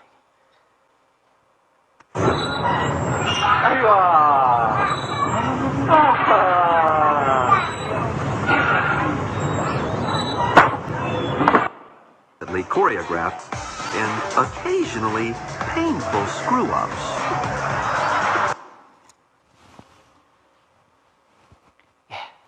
이분들의 모습은 바로 여기 앉아있는 여러분들의 모습이죠. 그렇지 않습니까? 환경이 주어지면은 이 속에 음란한 기질이 쭉 올라와요.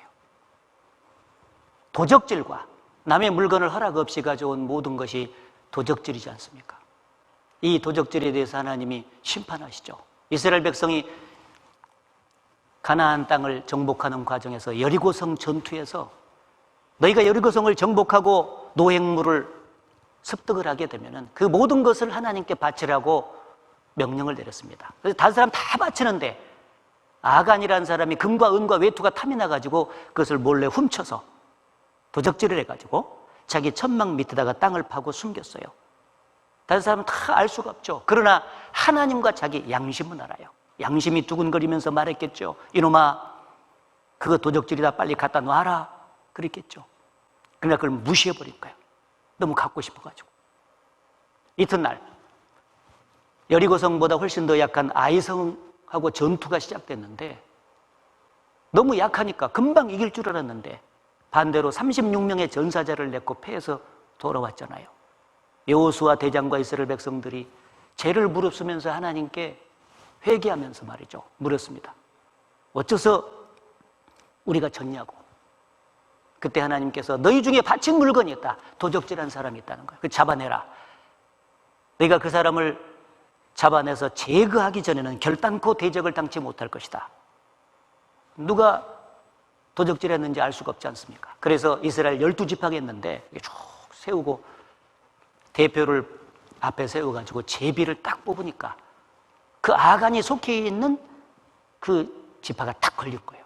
그래서 몇 번 제비 뽑아 나가니까 아간이 정확히 걸렸습니다. 하나님이 함께 하시면은 제비를 뽑아도 죄진 사람이 딱 걸리게 돼 있어요. 너희 죄가 정녕 너희를 찾아낼 줄 알라.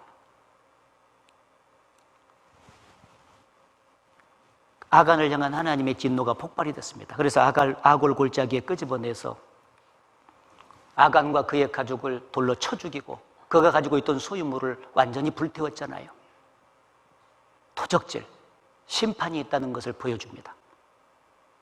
부모님의 지갑이라든지 호주머니에서 돈을 훔친 적이 있다든지 마트라든지 백화점이라든지 이런 데 가가지고 정상적인 물건 가격을 치르지 않고 가져온 적이 있다든지 농촌에서 농사를 짓면서 서리를 한 것들이 있다든지 생각나지 않습니까? 바늘 도둑이 소독된다는 옛말이 있는데 작은 바늘 하나 허락받지 않고 가져와도 도적질이 아니겠습니까? 벌써 도적질에 대해서 제가 말씀드릴 때 생각이 나지 않습니까? 살인은 놈을 죽이는 게 살인이죠. 근데 실제로 다른 사람을 죽인 적이 없어도 낙태 수술한 적이 있으면 살인입니다. 왜 낙태 수술이 살인입니까?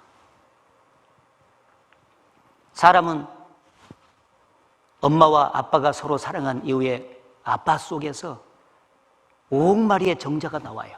약 5억 마리의 정자가. 그래서 난자를 향해서 쭉 헤엄을 치는데 한 마리가 난자에 딱 부딪히면은 막을 쳐가지고 다른 정자들은 다 탈락을 시켜요. 그 생명이 딱 시작이 되는 거예요. 여기 앉아있는 여러분은 5억 대 1의 경쟁률을 뚫고 이 세상에 지금 나와 있는 분들입니다. 아주 소중한 분들이죠. 정자와 난자가 실제 부딪히면서 하나님의 생명이 딱 주어지는 거예요. 생명입니다. 그리고 10달 동안 조직해서 이 세상에 하나님께서 내보내 주시는 겁니다. 그런데 원치 않는 임신이 됐다고 해서 산부인과 의사의 손을 빌어서 과감하게 죽여버리지 않습니까? 낙태 수술을 고발하는 비디오 테이프가 있어요. 그걸 보면은 짐승 잡대기 잡아놓은 것입니다. 살인입니다. 자궁 속에서 죽이면은 수술이고 자궁 밖에서 사람을 죽이면 살인입니까? 아닙니다. 자궁 속에서 사람을 죽여도 살인이죠. 낙태 수술이 아니라 낙태 살인인 것입니다. 우리나라 기혼 여성의 50% 이상의 낙태 수술 경험을 갖고 있습니다. 수년 전에 제가 매스컴 해봤는데 정상적으로 어머니의 자궁을 통해서 태어나가지고 빛을 본 아이의 숫자하고 빛을 보지 못하고 어둠 속에서 낙태 수술로 죽어간 아이의 숫자하고 1년간 숫자가 거의 비슷해요. 얼마나 많은 살인이 은밀하게 자행되고 있는지 모릅니다. 하나님 앞에 가시면 그게 수술일까요? 살인입니다. 근데 오늘날 역사의 마지막 시대에 타락한 세상을 살고 있다 보니까 낙태죄를 폐지하라고 지금 막 난리지 않습니까?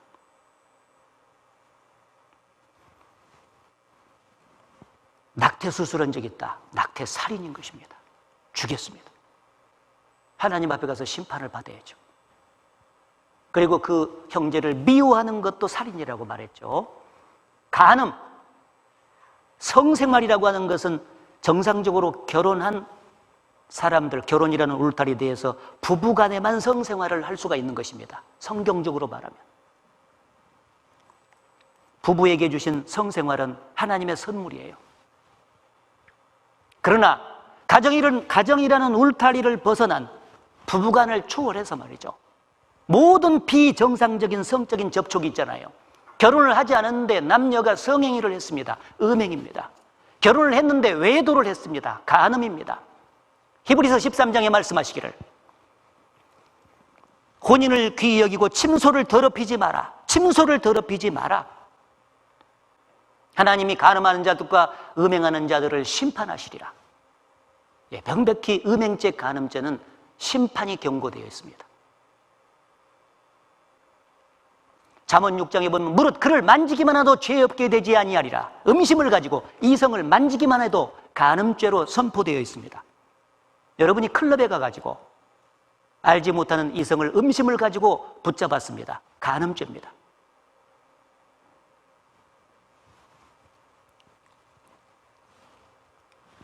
간음죄가 역사의 마지막 때 지금 사부치고 있습니다. 음행, 간음 하나님께서 심판하십니다. 동성연애 말할 것도 없죠. 동성 간의 성적인 결합을 했다. 그건 엄청난 죄가 되는 것입니다. 짐승과 수간을 했다. 말할 것도 없습니다. 성경에 그런 자들은 돌로 쳐 죽이라고 나와 있는데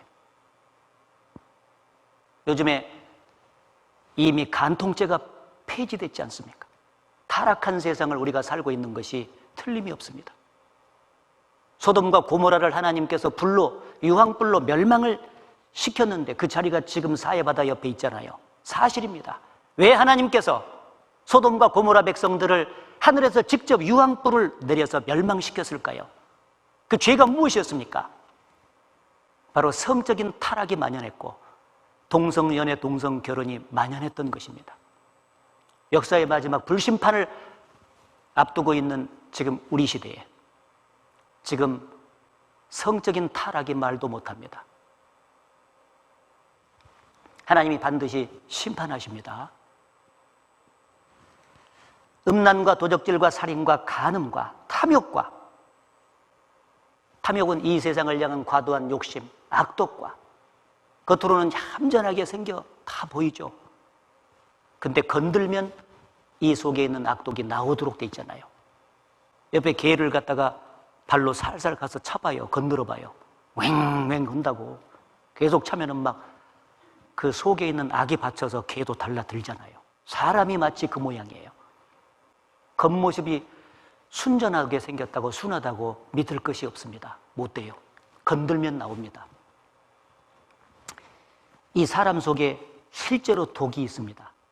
미국의 생리학자인 엘마 게이츠 박사가 말하기를 실험을 했는데 사람이 내뿜는 숨을 액체 공기로 냉각시키면 침전물이 생깁니다. 그런데 이 침전물의 색깔이 감정 상태에 따라서 다 다르다는 거예요. 기쁠 때 생긴 침전물은 청색입니다. 후회스럽고 정말 심한 자책이 들었을 때는 침전물 색깔이 분홍색입니다. 슬프고 고통스러울 때는 갈색으로 나타나요. 그리고 정말 화가 났을 때, 이 독이 올라오고 화가 났을 때는 색깔이 밤색이래요. 그런데 이 밤색 침전물을, 화가 났을 때 나온 밤색 침전물을 쥐에다가 주사를 하면은 쥐가 수분 내에 바로 죽는다는 거예요. 그리고 1시간 내내 화나는 것을 그 독소를 침전시켜서 만든 그 침전물로 주사를 하게 되잖아요. 사람 80명을 죽일 수 있는 독소가 나온대요. 1시간 내내 화를 내면. 사람이 정말 악한 거예요.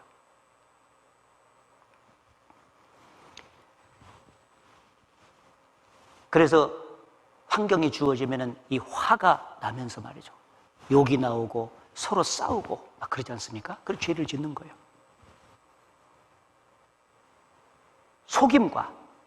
속임은 사기를 친 적이 있다든지 거짓말을 한 적이 있으면 이게 걸리죠. 이런 죄가 있는 거예요. 사람이 속이잖아요. 사기를 치지 않습니까? 학력을 위조하는 경우도 있고 논문을 표절한 적도 있고 학생들은 시험을 보다가 컨닝을 한 적이 있고 다 사기를 치는 거지 않습니까? 속이는 거죠. 사람은 거짓말을 탐지기로 조사를 해보니까 평균 하루에 200번씩 거짓말을 한다는 거예요. 어떤 상황보다 덧붙이거나 빼도 거짓말이니 200번 정도 되겠죠. 평생 80년 살았을 때 500 몇십만 번의 거짓말을 하는 거예요. 거짓말만 해도 어마어마합니다. 사람들은 그런 죄를 다 짓고도 다 잊어버렸지만은 하나님이 다 기억을 하고 계시죠. 음탕과 흘기는 눈과 시기 질투가 있지 않습니까? 사람에게. 겉으로는 잘했으면 막 축하하잖아요. 축하한다. 근데 속에는 뒤엄자루 같아요. 참 이상하죠. 시기 질투가 막 올라오는 겁니다. 회방. 그 사람이 없을 때 그 사람에 대해서 비판하고 판단하고 정죄하고 여자 3명이 모이면은 접시가 깨진다는 옛말이 있지 않습니까? 다른 사람에 대해서 말을 많이 비난하는 말을 많이 하죠. 하나님께서 그 혀의 말을 알지 못하시는 것이 하나도 없음이니다. 이 혀로 말한 것을 다 재판하신다고 했지 않습니까? 얼마나 사람들을 비판하고 판단하는 말을 많이 하는지 모릅니다. 교만, 남보다 조금 잘난 것이 있으면 다른 사람을 무시하는 거예요. 교만하죠. 남보다 잘생겼으면 못생긴 사람 무시하고, 남보다 조금 더 경제적으로 부유하면 가난한 사람 무시하고, 남보다 좀 더 배운 사람은 못 배운 사람 무시하고, 교만한 겁니다. 광패, 행동이 도의에 벗어나고 난폭한 것이 광패죠. 이 광패죄의 첫 번은 가정폭력일 것입니다. 남편이 아내를 폭력하고 아내가 반대로 남편을 폭력하고 또 체벌을 한다고 정상적인 그런 어떤 잘못을 알려주고 고칠 수 있도록 징벌을 하는 것이야 성경적인데 정도 이상 자기의 분풀이 상대로 막 자녀들을 때리는 사람이 있어요. 그 가정폭력입니다. 광패죄에 걸려요.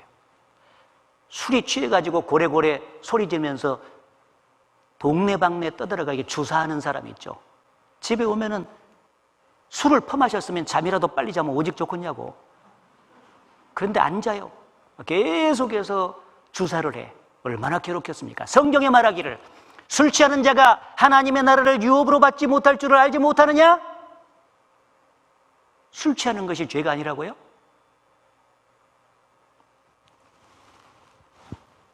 그리고 더욱더 놀라운 광패죄는 뭐냐? 성경에 인간끼리 지켜야 될 계명 중에서 제일 첫 번째가 네 부모를 공경하라고 나와 있어요. 그리고 살인하지 말라, 간음하지 말라, 도적질하지 말라, 이런 순서로 나와 있어요.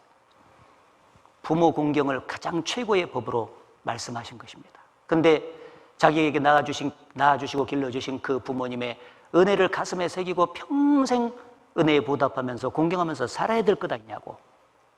그런데 살아가면서 부모님의 마음을 슬프시게 한 적이 한두 번이냐고요. 부모 마음을 아프게 하고 심지어 부모를 대들고 부모에게 욕을 한 사람도 있습니다. 부모를 버린 사람도 있어요. 폐륜아가 있어요. 그 사람이 어찌 죄가 아니겠습니까? 그게?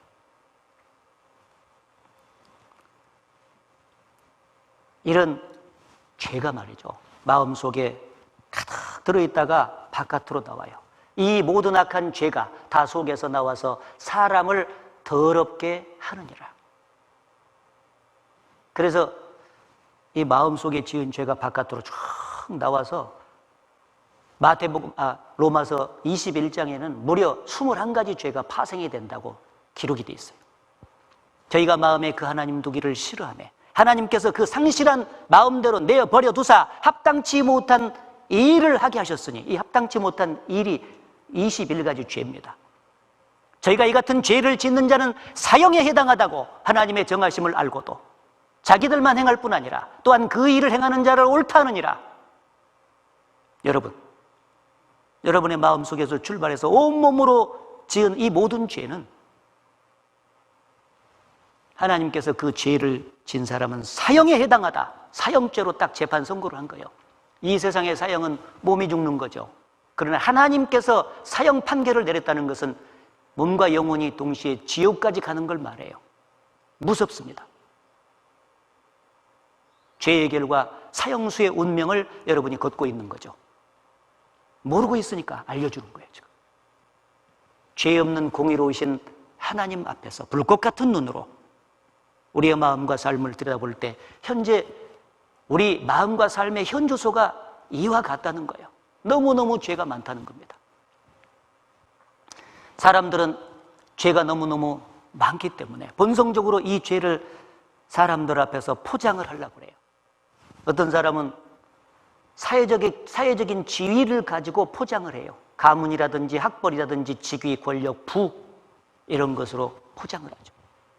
어떤 사람은 도덕적인 선을 행해서 구제와 자선과 봉사를 통해서, 또 어떤 사람은 종교적인 열심을 통해서 교회를 통해서 나가서 기도하고 11조 바치고 헌금하고 열심히 있는 종교 생활을 통해서 그걸 포장을 하려고 하죠. 그러나 소용없습니다. 양파 껍질 벗기듯이 다 벗기면은 만물보다 거짓되고 부패한 마음이 탁 나와요. 하나님 그거 다 보고 계시거든요. 벗겨봅시다. 종교적인 열심 벗기고 도덕적인 선도 벗기고 사회적인 위치도 벗기면 이 속에 악이 벌거벗은 것 같이 드러나느니라. 만물이 우리를 상관하신 자의 눈앞에 벌거벗은 것 같이 드러나니라. 사람들은 겉모습만 보고 평가를 하지만은 하나님은 마음 중심을 보시는 거예요. 여러분 양심을 탁 뚫어지게 보시는 거잖아요. 사람이 짐승과 다른 것은 영이 있고 영의 활동의 가장 중심에 양심이 있습니다. 양심은 자기 편이 아니죠. 예전에 서리를 해본 적이 있지 않습니까?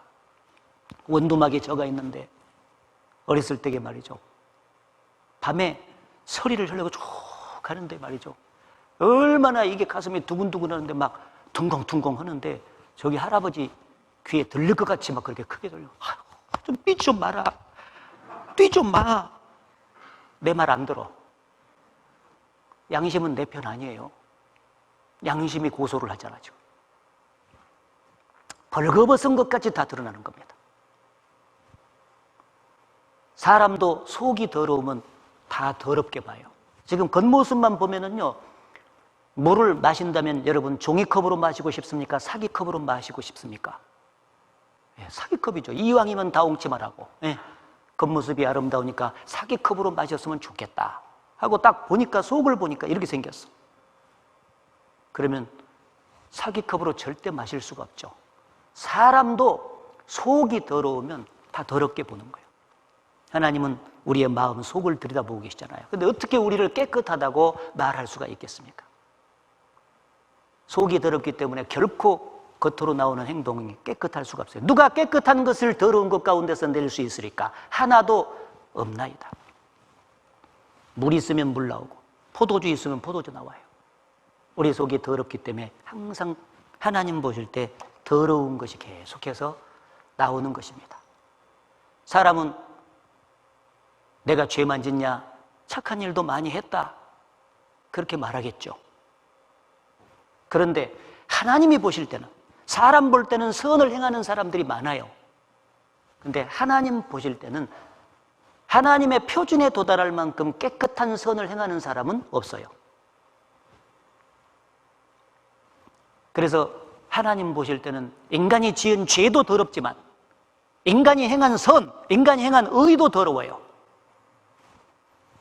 대저 우리는 다 부정한 자 같아서 우리의 의는 다 더러운 옷 같으며 우리는 다 쇠피함이 잎사귀 같으므로 우리의 죄악이 바람같이 우리를 몰아가나이다. 우리의 죄가 더러운 옷 같다고 기록이 안 돼 있지 않습니까?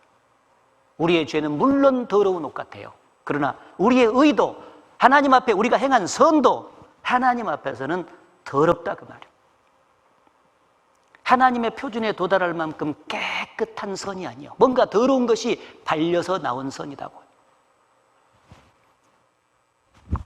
이 금으로 말하면요, 24K가 순금이지 않습니까?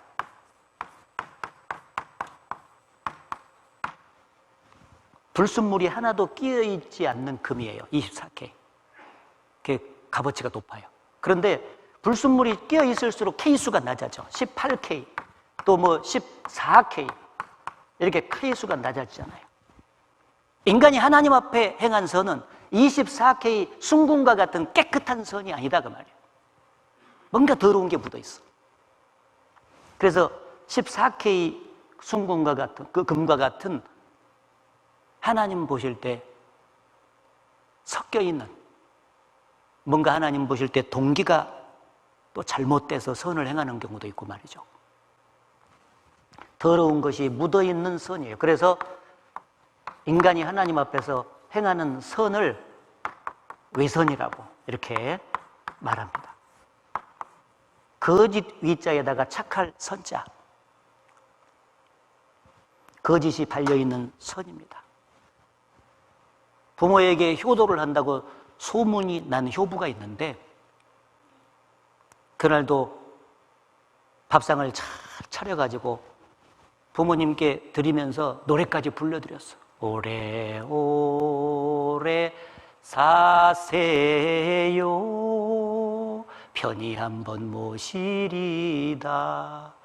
아버지 어머니 맛있게 드시고 오래오래 사세요, 노래까지 불러주시니 얼마나 고맙겠어. 아이고, 시아버지 시어머니는 오래오래 살아라고 하니까 너무 좋아가지고 우리 며느리 너무너무 고맙다고, 착한 효부다고 그러면서 맛있게 잡쌌겠죠. 그런데 이 며느리가 돌아 나오면서 속은 어떠냐? 아이고, 우리 경기가, 코로나 경기가 이렇게 힘드니 올해 안에 돌아가셨으면 좋겠습니다. 네, 그런 마음이에요. 그러면 겉으로는 선인데 속은 악이잖아. 이건 한 가지 그냥 예를 들어드린 것인데, 하나님 앞에서 볼 때 인간의 선이라고 하는 것이 이렇게 악이 발린 것이 대부분이라는 겁니다. 그래서 우리의 의는 다 더러운 옷 같다. 죄도 더럽지만 의도, 선도 더럽다. 그런즉 하나님 앞에서 사람이 어찌 의롭다 하며 부녀에게서 난 자가 어찌 깨끗하다 하랴. 하나님의 눈에는 달이라도 명랑치 못하고 별도 깨끗이 못하거든 하물며 벌레인 사람 구더기인 인생이랴. 하나님은 사람을 벌레와 구더기로 보시는 거예요. 이 구더기가 아무리 자기 자신을 깨끗하게 치장을 하고 사람에게 나온다 할지라도 사람은 그 구더기를 받을 수는 없는 거지 않습니까? 마치 하나님 앞에 인간이 그와 같습니다. 로마서 3장에 말하기를 의인은 없나니 하나도 없으며, 하나님 보실 때 의인은 없어요. 선을 행하는 자는 없나니 하나도 없도다. 사람들은 선을 행한다고 말하지만 하나님의 표준에 도달할 만큼 깨끗한 선을 행하는 자는 없어요. 따라서 하나님 앞에 의인은 찾아볼 수가 없습니다. 주의 종에게 심판을 행치 마소서. 주의 목전에는 의로운 인생이 하나도 없나이다. 따라해보세요. 의로운 인생이 하나도 없나이다.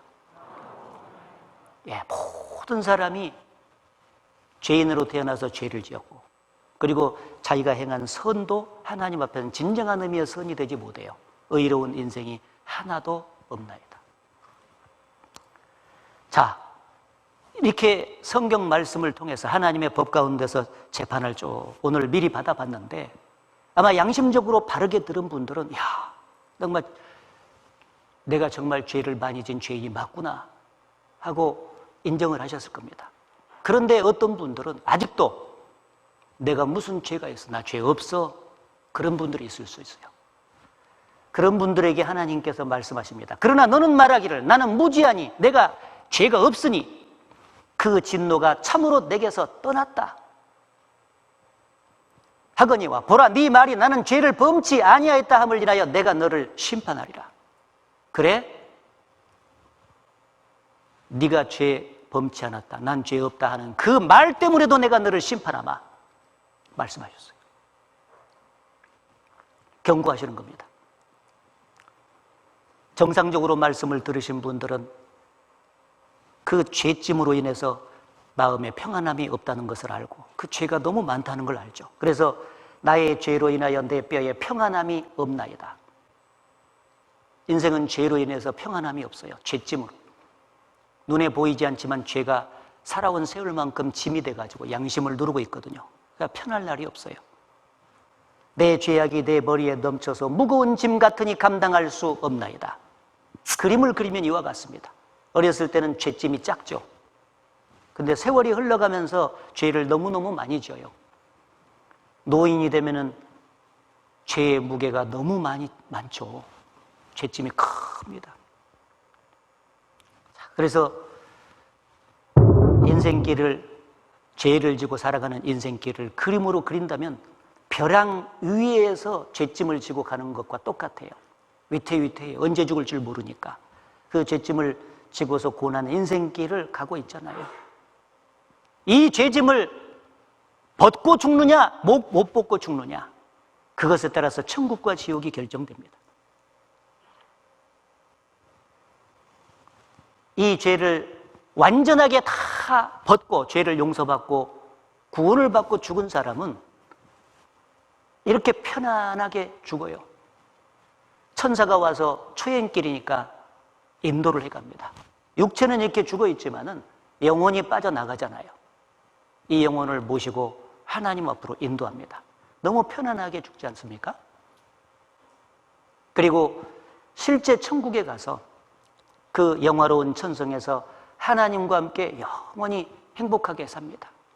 영화롭고 아름다운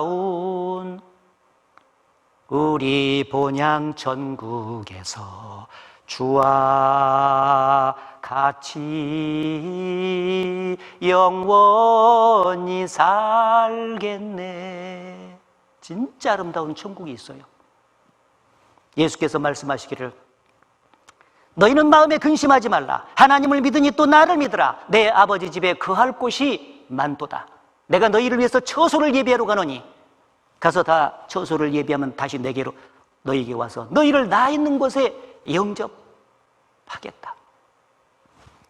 내 아버지 집에 거할 곳이 많도다. 실제로 천국이 있습니다. 성경에 천국에 대해서 여러 말씀이 있습니다. 그런데 죄짐을 벗지 못하고 죄를 용서받지 못하고 죄와 함께 죽음을 건너간 사람들은 너무너무 두려운 것입니다. 죽음의 사자가 가자! 이 사람 살아생전에 구원받으라고 해도 관심 없어요. 돈을 모으는 데만 관심 있고, 술 먹는 데 관심 있고, 인간관계를 맺는 일에만 관심이 있었어요. 근데 막상 죽음을 건너갈 때 돈이 무슨 소용이며 술이 무슨 소용이며 모든 인간관계가 무슨 소용이냐 다 놓고 가잖아요. 자기가 죽음을 이제 건너가려는데 자기 죄로 인해서 무서운 심판이 기다리고 있는 것이 보여요.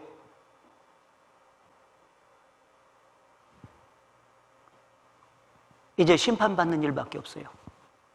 죄짐을 벗어야 죄로 말미암는 심판이 없는데 죄짐을 가져가면 심판받는 거다 그 말이에요.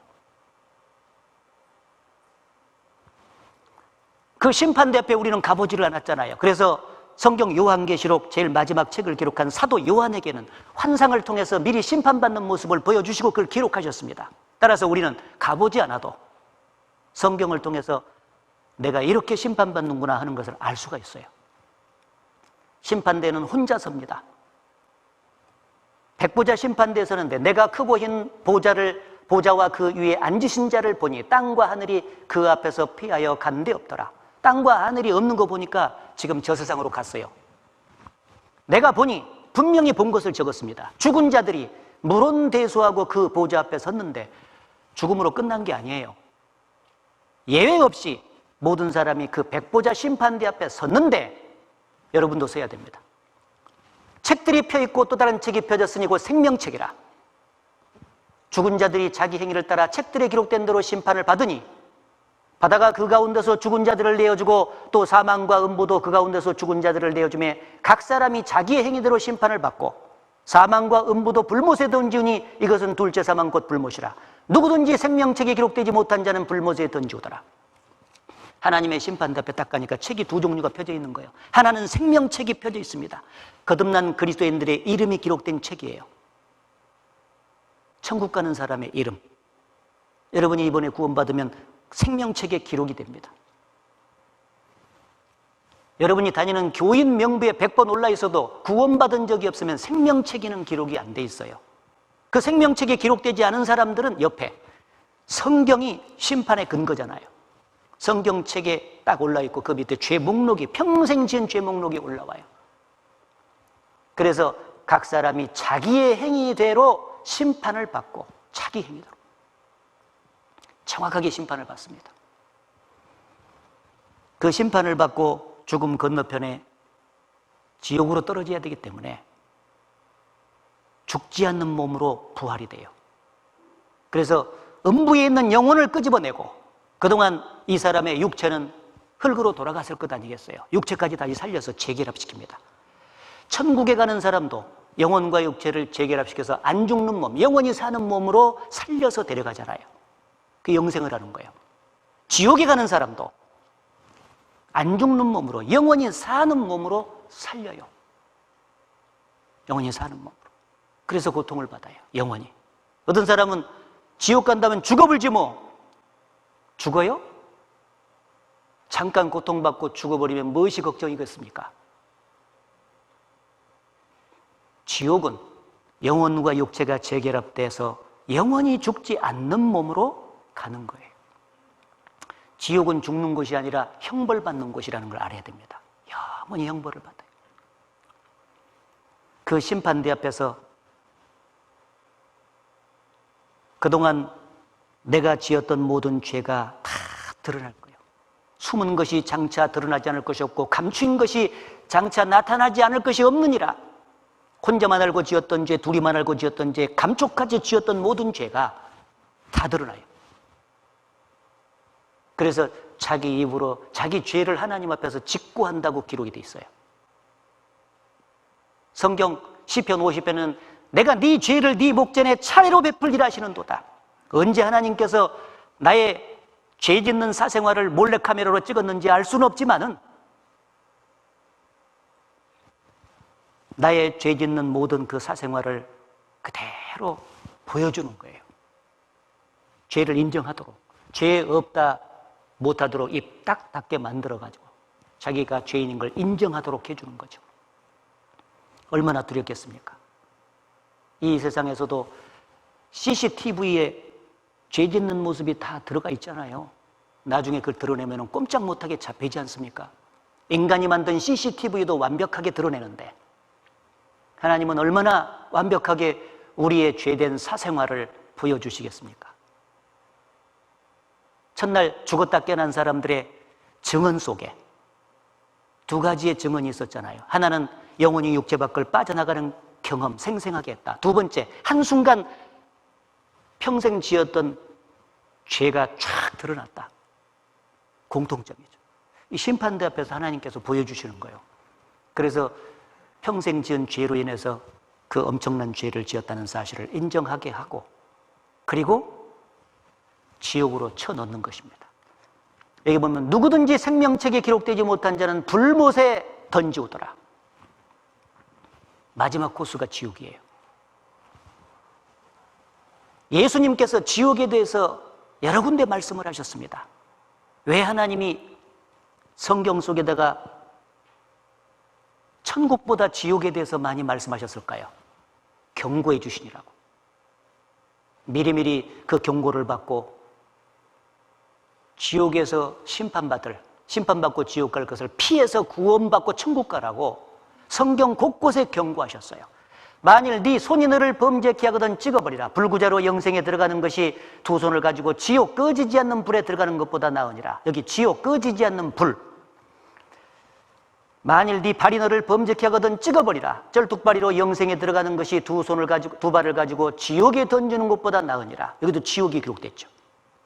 만일 네 눈이 너를 범죄케 하거든 빼어버리라. 한 눈으로 하나님 나라에 들어가는 것이 두 눈을 가지고 지옥에 던지는 것보다 나으니라. 여기도 지옥이 기록됐죠. 거기는 지옥은 구더기도 죽지 않고 불도 꺼지지 않느니라. 사람마다 불로서 소금 치듯 함을 받으리라. 구더기가 죽지 않아요. 몸을 돌아다니면서 평생 영원히 고통받게. 사람은 구더기도 죽지 않는데 어떻게 불 가운데서 구더기가 죽지 않겠냐고. 지금 심해에 깊이 들어가면 그 열수공 있잖아요. 바다 밑에 열수공에서 사는 물고기가 있잖아요. 400도, 500도에서도요 거뜬히 살아가. 그걸 역사의 마지막에 드러내서 보여주신 것은 지옥에서 죽을 수 없다는 겁니다. 계속해서 살면서 고통을 받아야 돼. 사람마다 불러서 소금 치듯 함을 받으리라. 여기 보여주셨잖아요. 섭씨 105도에서도 팔팔 살아요. 폼페이 벌레라고. 섭씨 180도에서도 살고. 여기 보면은 서관총과 내열새우인데요. 서관총은 섭씨 400도에서 500도에서도 고온에서도 끄떡없다. 여기는 450도에서도 끄떡없다. 불 가운데서 실제로 사는 생물들이 있지 않습니까? 인자가 그 천사들을 보내리니 저희가 그 나라에서 모든 넘어지게 하는 것과 또 불법을 행하는 자들을 거두어내어 풀무불에 던져 넣으리니 거기서 울며 이를 갈미 있으리라. 풀무불, 지옥에 던져 넣으리니 거기서 울며 이를 갈미 있으리라. 후회스러워서도 울고 고통스러워서도 울고 분해서도 울고. 지옥은 계속 우는 곳입니다. 평생 영원히 지옥에서 울어요.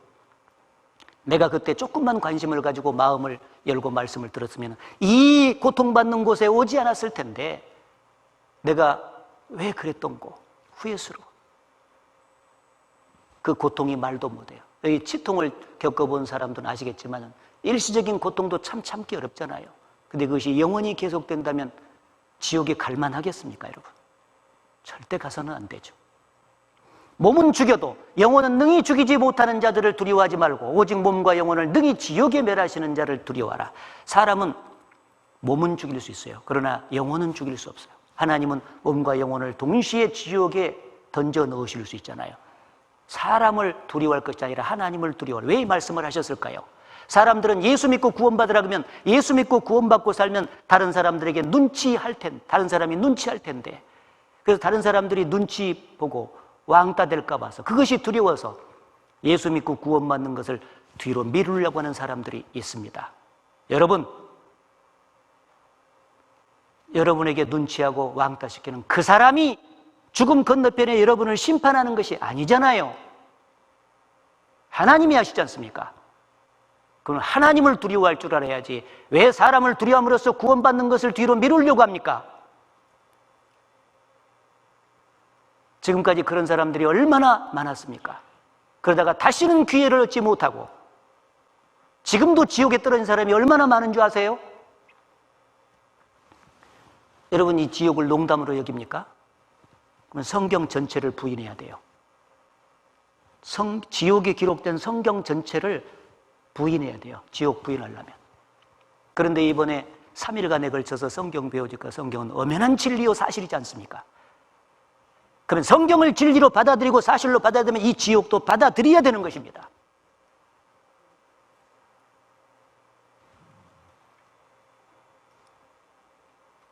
지옥은 꺼지지 않는 불과 유황에 타는 곳입니다. 구더기도 죽지 않고 불로 소금치도 않은 곳, 캄캄하고 어두운 곳. 대구 지하철 사고에서 간신히 살아나온 사람들의 증언을 들어보면 진짜 무서운 것이 뭐냐? 흑암이었다. 캄캄하고 어두운데 너무너무 무섭더라는 거예요. 여러분, 이게 빛이 있으니까 괜찮잖아요. 한 곳에 갇혀가지고 그 어두움이 계속 영원히 계속된다면 얼마나 무섭겠습니까? 천국은 영원한 빛의 세계고 지옥은 영원한 암흑의 세계입니다. 여러분, 그곳에 가야 됩니다. 밤낮 쉬지 못하는 곳, 무섭습니다. 이 땅에서는 수고하고 고생하는 것도 있지만 짬짬 쉴 수 있죠. 지옥은 쉴 수가 없어요. 천국은 영원히 안식을 누리는 곳입니다. 그러나 지옥은 영원히 쉬지 못하는 곳이죠. 슬피 울며 이 일을 가는 곳입니다. 고통이 지속되는 곳입니다. 사랑하는 자들과의 영원한 이별, 구출될 가능성 제로. 한번 들어가면 못 나옵니다. 여러분이 이번에 여러분이 사랑하는 사람들이 전도해가지고 구원받게 하는 것은 영원한 천국에서 우리 이별하지 말고 같이 살자는 것입니다. 그런데 그런 간절한 기대를 저버리고 끝까지 고집을 피우고 구원받지 않고 지옥에 가면은 여러분을 사랑하는 전도했던 그 사람 가슴에 못을 박는다는 사실을 알아야 돼요.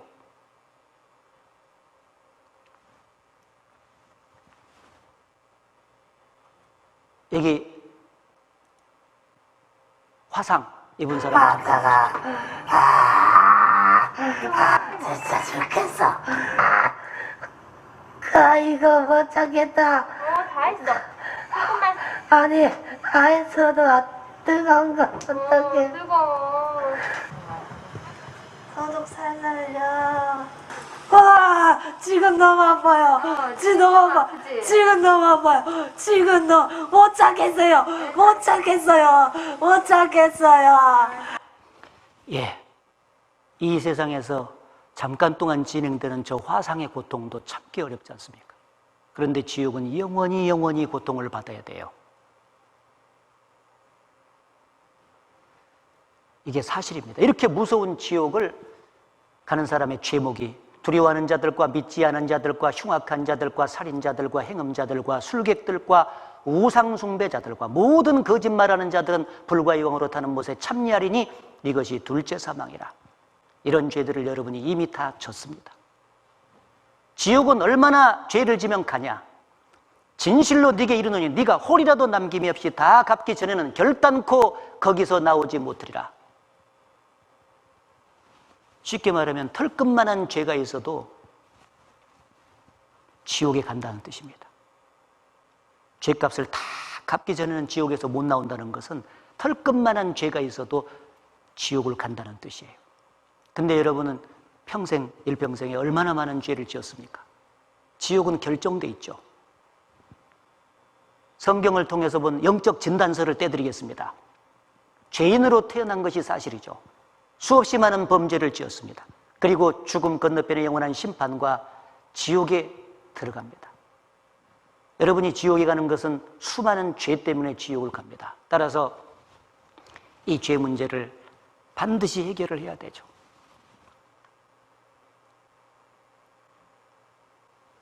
사람들은 이 죄를 해결하기 위해서 노력을 합니다. 어떤 사람은 선행을 하고, 어떤 사람은 종교 생활을 하고, 교회 다닌 사람들은 율법을 지켜서 이 죄 문제를 해결하고 구원을 받으려고 해요. 율법을 주신 목적을 오해해서 그러죠. 율법은 그것을 지켜서 구원받으라고 주신 것이 아닙니다. 하나님 앞에서 죄를 깨달으라고 주신 것이죠. 그래서 율법 주신 목적을 세 가지로 정리를 해보겠습니다. 죄를 깨닫게 하기 위해서. 율법으로는 죄를 깨달음이라. 사람이 얼굴에 때 묻은 것을 잘 모를 때 거울을 비춰주면은 깨닫잖아요. 때가 묻었네. 마치 우리 앞에 거울과 같은 거예요. 십계명 대표적으로 십계명 앞에서 그 십계명을 다 범했다는 것을 깨닫잖아요. 율법은 죄를 깨닫게 하기 위해서 주신 것입니다. 그리고 심판과 저주 아래에 있음을 알게 하려고, 이는 모든 입을 막고 온 세상으로 하나님의 심판 아래에 있게 하려 함이라. 심판받을 각오해라. 그리고 또 한 가지 목적은 우리의 어떤 노력으로도 천국에 갈 수 없음을 알게 하려고. 율법 안에서 의롭다함을 얻으려 하는 너희는 그리스도에게서 끊어지고 은혜에서 떨어진 자로다. 율법을 지켜서 구원받으려고 하는 사람은 그리스도에게서 떨어지고 은혜에서 떨어진다. 지옥 간다는 뜻입니다. 율법은 죄를 깨닫게 해주는 동시에 인간의 어떤 노력으로도 스스로의 노력으로 스스로의 죄를 씻을 수 없다. 스스로 죄짐을 벗을 수 없다. 이걸 가르치는 거예요. 이 세상의 모든 종교는 인간의 노력에 의해서 죄를 없앨 수 있다는 사상이에요. 그러나 성경은 말합니다. 인간의 어떤 노력으로도 죄를 씻을 수는 없다. 명심해라. 그럼 이제 어떻게 하면 되겠습니까? 자, 죄인으로 태어났죠. 수없이 많은 죄를 지었죠. 당장 죽으면 이제 지옥에 들어갑니다. 죄 문제를 해결해야 되는데 이 죄는 내가 노력한다고 해서 될 일이 아니지 않습니까? 우리가 알 수 있는 길은 한 가지밖에 없습니다. 다행히도 하나님은 죄인은 미워하시지만 죄인은 사랑하십니다. 그래서 모든 사람이 구원을 받고 진리를 아는데 이르기를 원하셔요. 누구든지 구원받기를 원해요. 그래서 값없이 죄 문제를 해결하고 구원받을 수 있는 대책도 이미 성경 속에 마련해 주셨습니다.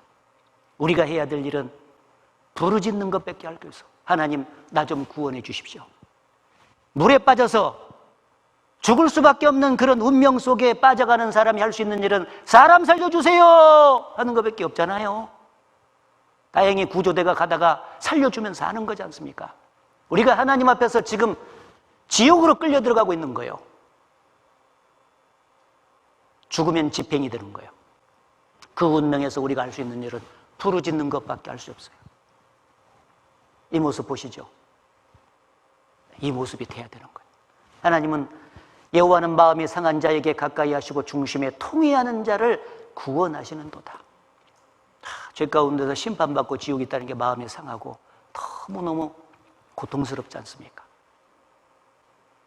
자, 이 죄로 말미암아서 지옥 간다는 사실 앞에서 이제 돌아서야 됩니다. 회개하고 죄를 없이 받아야 됩니다. 지금 하나님께 기도하십시오. 이제 하나님이 건져주시면 구원받고 그렇지 못하면 우린 지옥입니다. 이제 하나님께 달려있는 거예요. 그래서 여호와여 주는 나의 찬송이시니 나를 고치소서. 그리하시면 내가 낫겠나이다. 나를 구원하소서. 그리하시면 내가 구원을 얻겠나이다. 하나님, 저는 죄인입니다. 지옥에 갈 수밖에 없습니다. 저를 불쌍히 여겨서 제발 저를 구원했어요. 제 죄를 영원히 용서해 주시고 털끝만큼도 죄를 용서 없이 용서해 주셔서 나 구원받고 천국 가게 해주세요. 기도하세요. 그럼 하나님께서는 그 기도를 반드시 들으십니다. 그래서 오늘까지 말씀 잘 들으신 분들은 한 사람도 빠짐없이 기도하고 내일 나오셔서 죄를 벗고 소망 중에 사셨으면 좋겠습니다. 같이 기도하겠습니다. 자비로우신 하나님 아버지, 우리는 성경을 배우기 전까지 착하게 산 줄을 알았습니다. 그러나 오늘 하나님의 거룩하신 말씀 앞에서 우리의 본 모습을 깨닫게 해주셔서 감사합니다. 죄인으로 태어나서 이미 수많은 죄를 지었고 그로 말미암아서 죽음 건너편의 영원한 심판과 지옥 형벌을 받을 수밖에 없는 운명이라는 사실을 깨닫게 해주셔서 감사합니다. 여기에 머리 숙인 사람들 한 사람도 이 엄연한 진리의 말씀을 농담으로 여기지 않도록 도와주시옵소서. 한 사람도 구원받지 못하고 실족하는 사람이 없도록 자비를 베풀어 주시옵소서. 내일도 은혜의 말씀 앞으로 모든 사람을 이끌어 주시기를 바랍니다. 예수님 이름으로 기도드렸습니다. 아멘.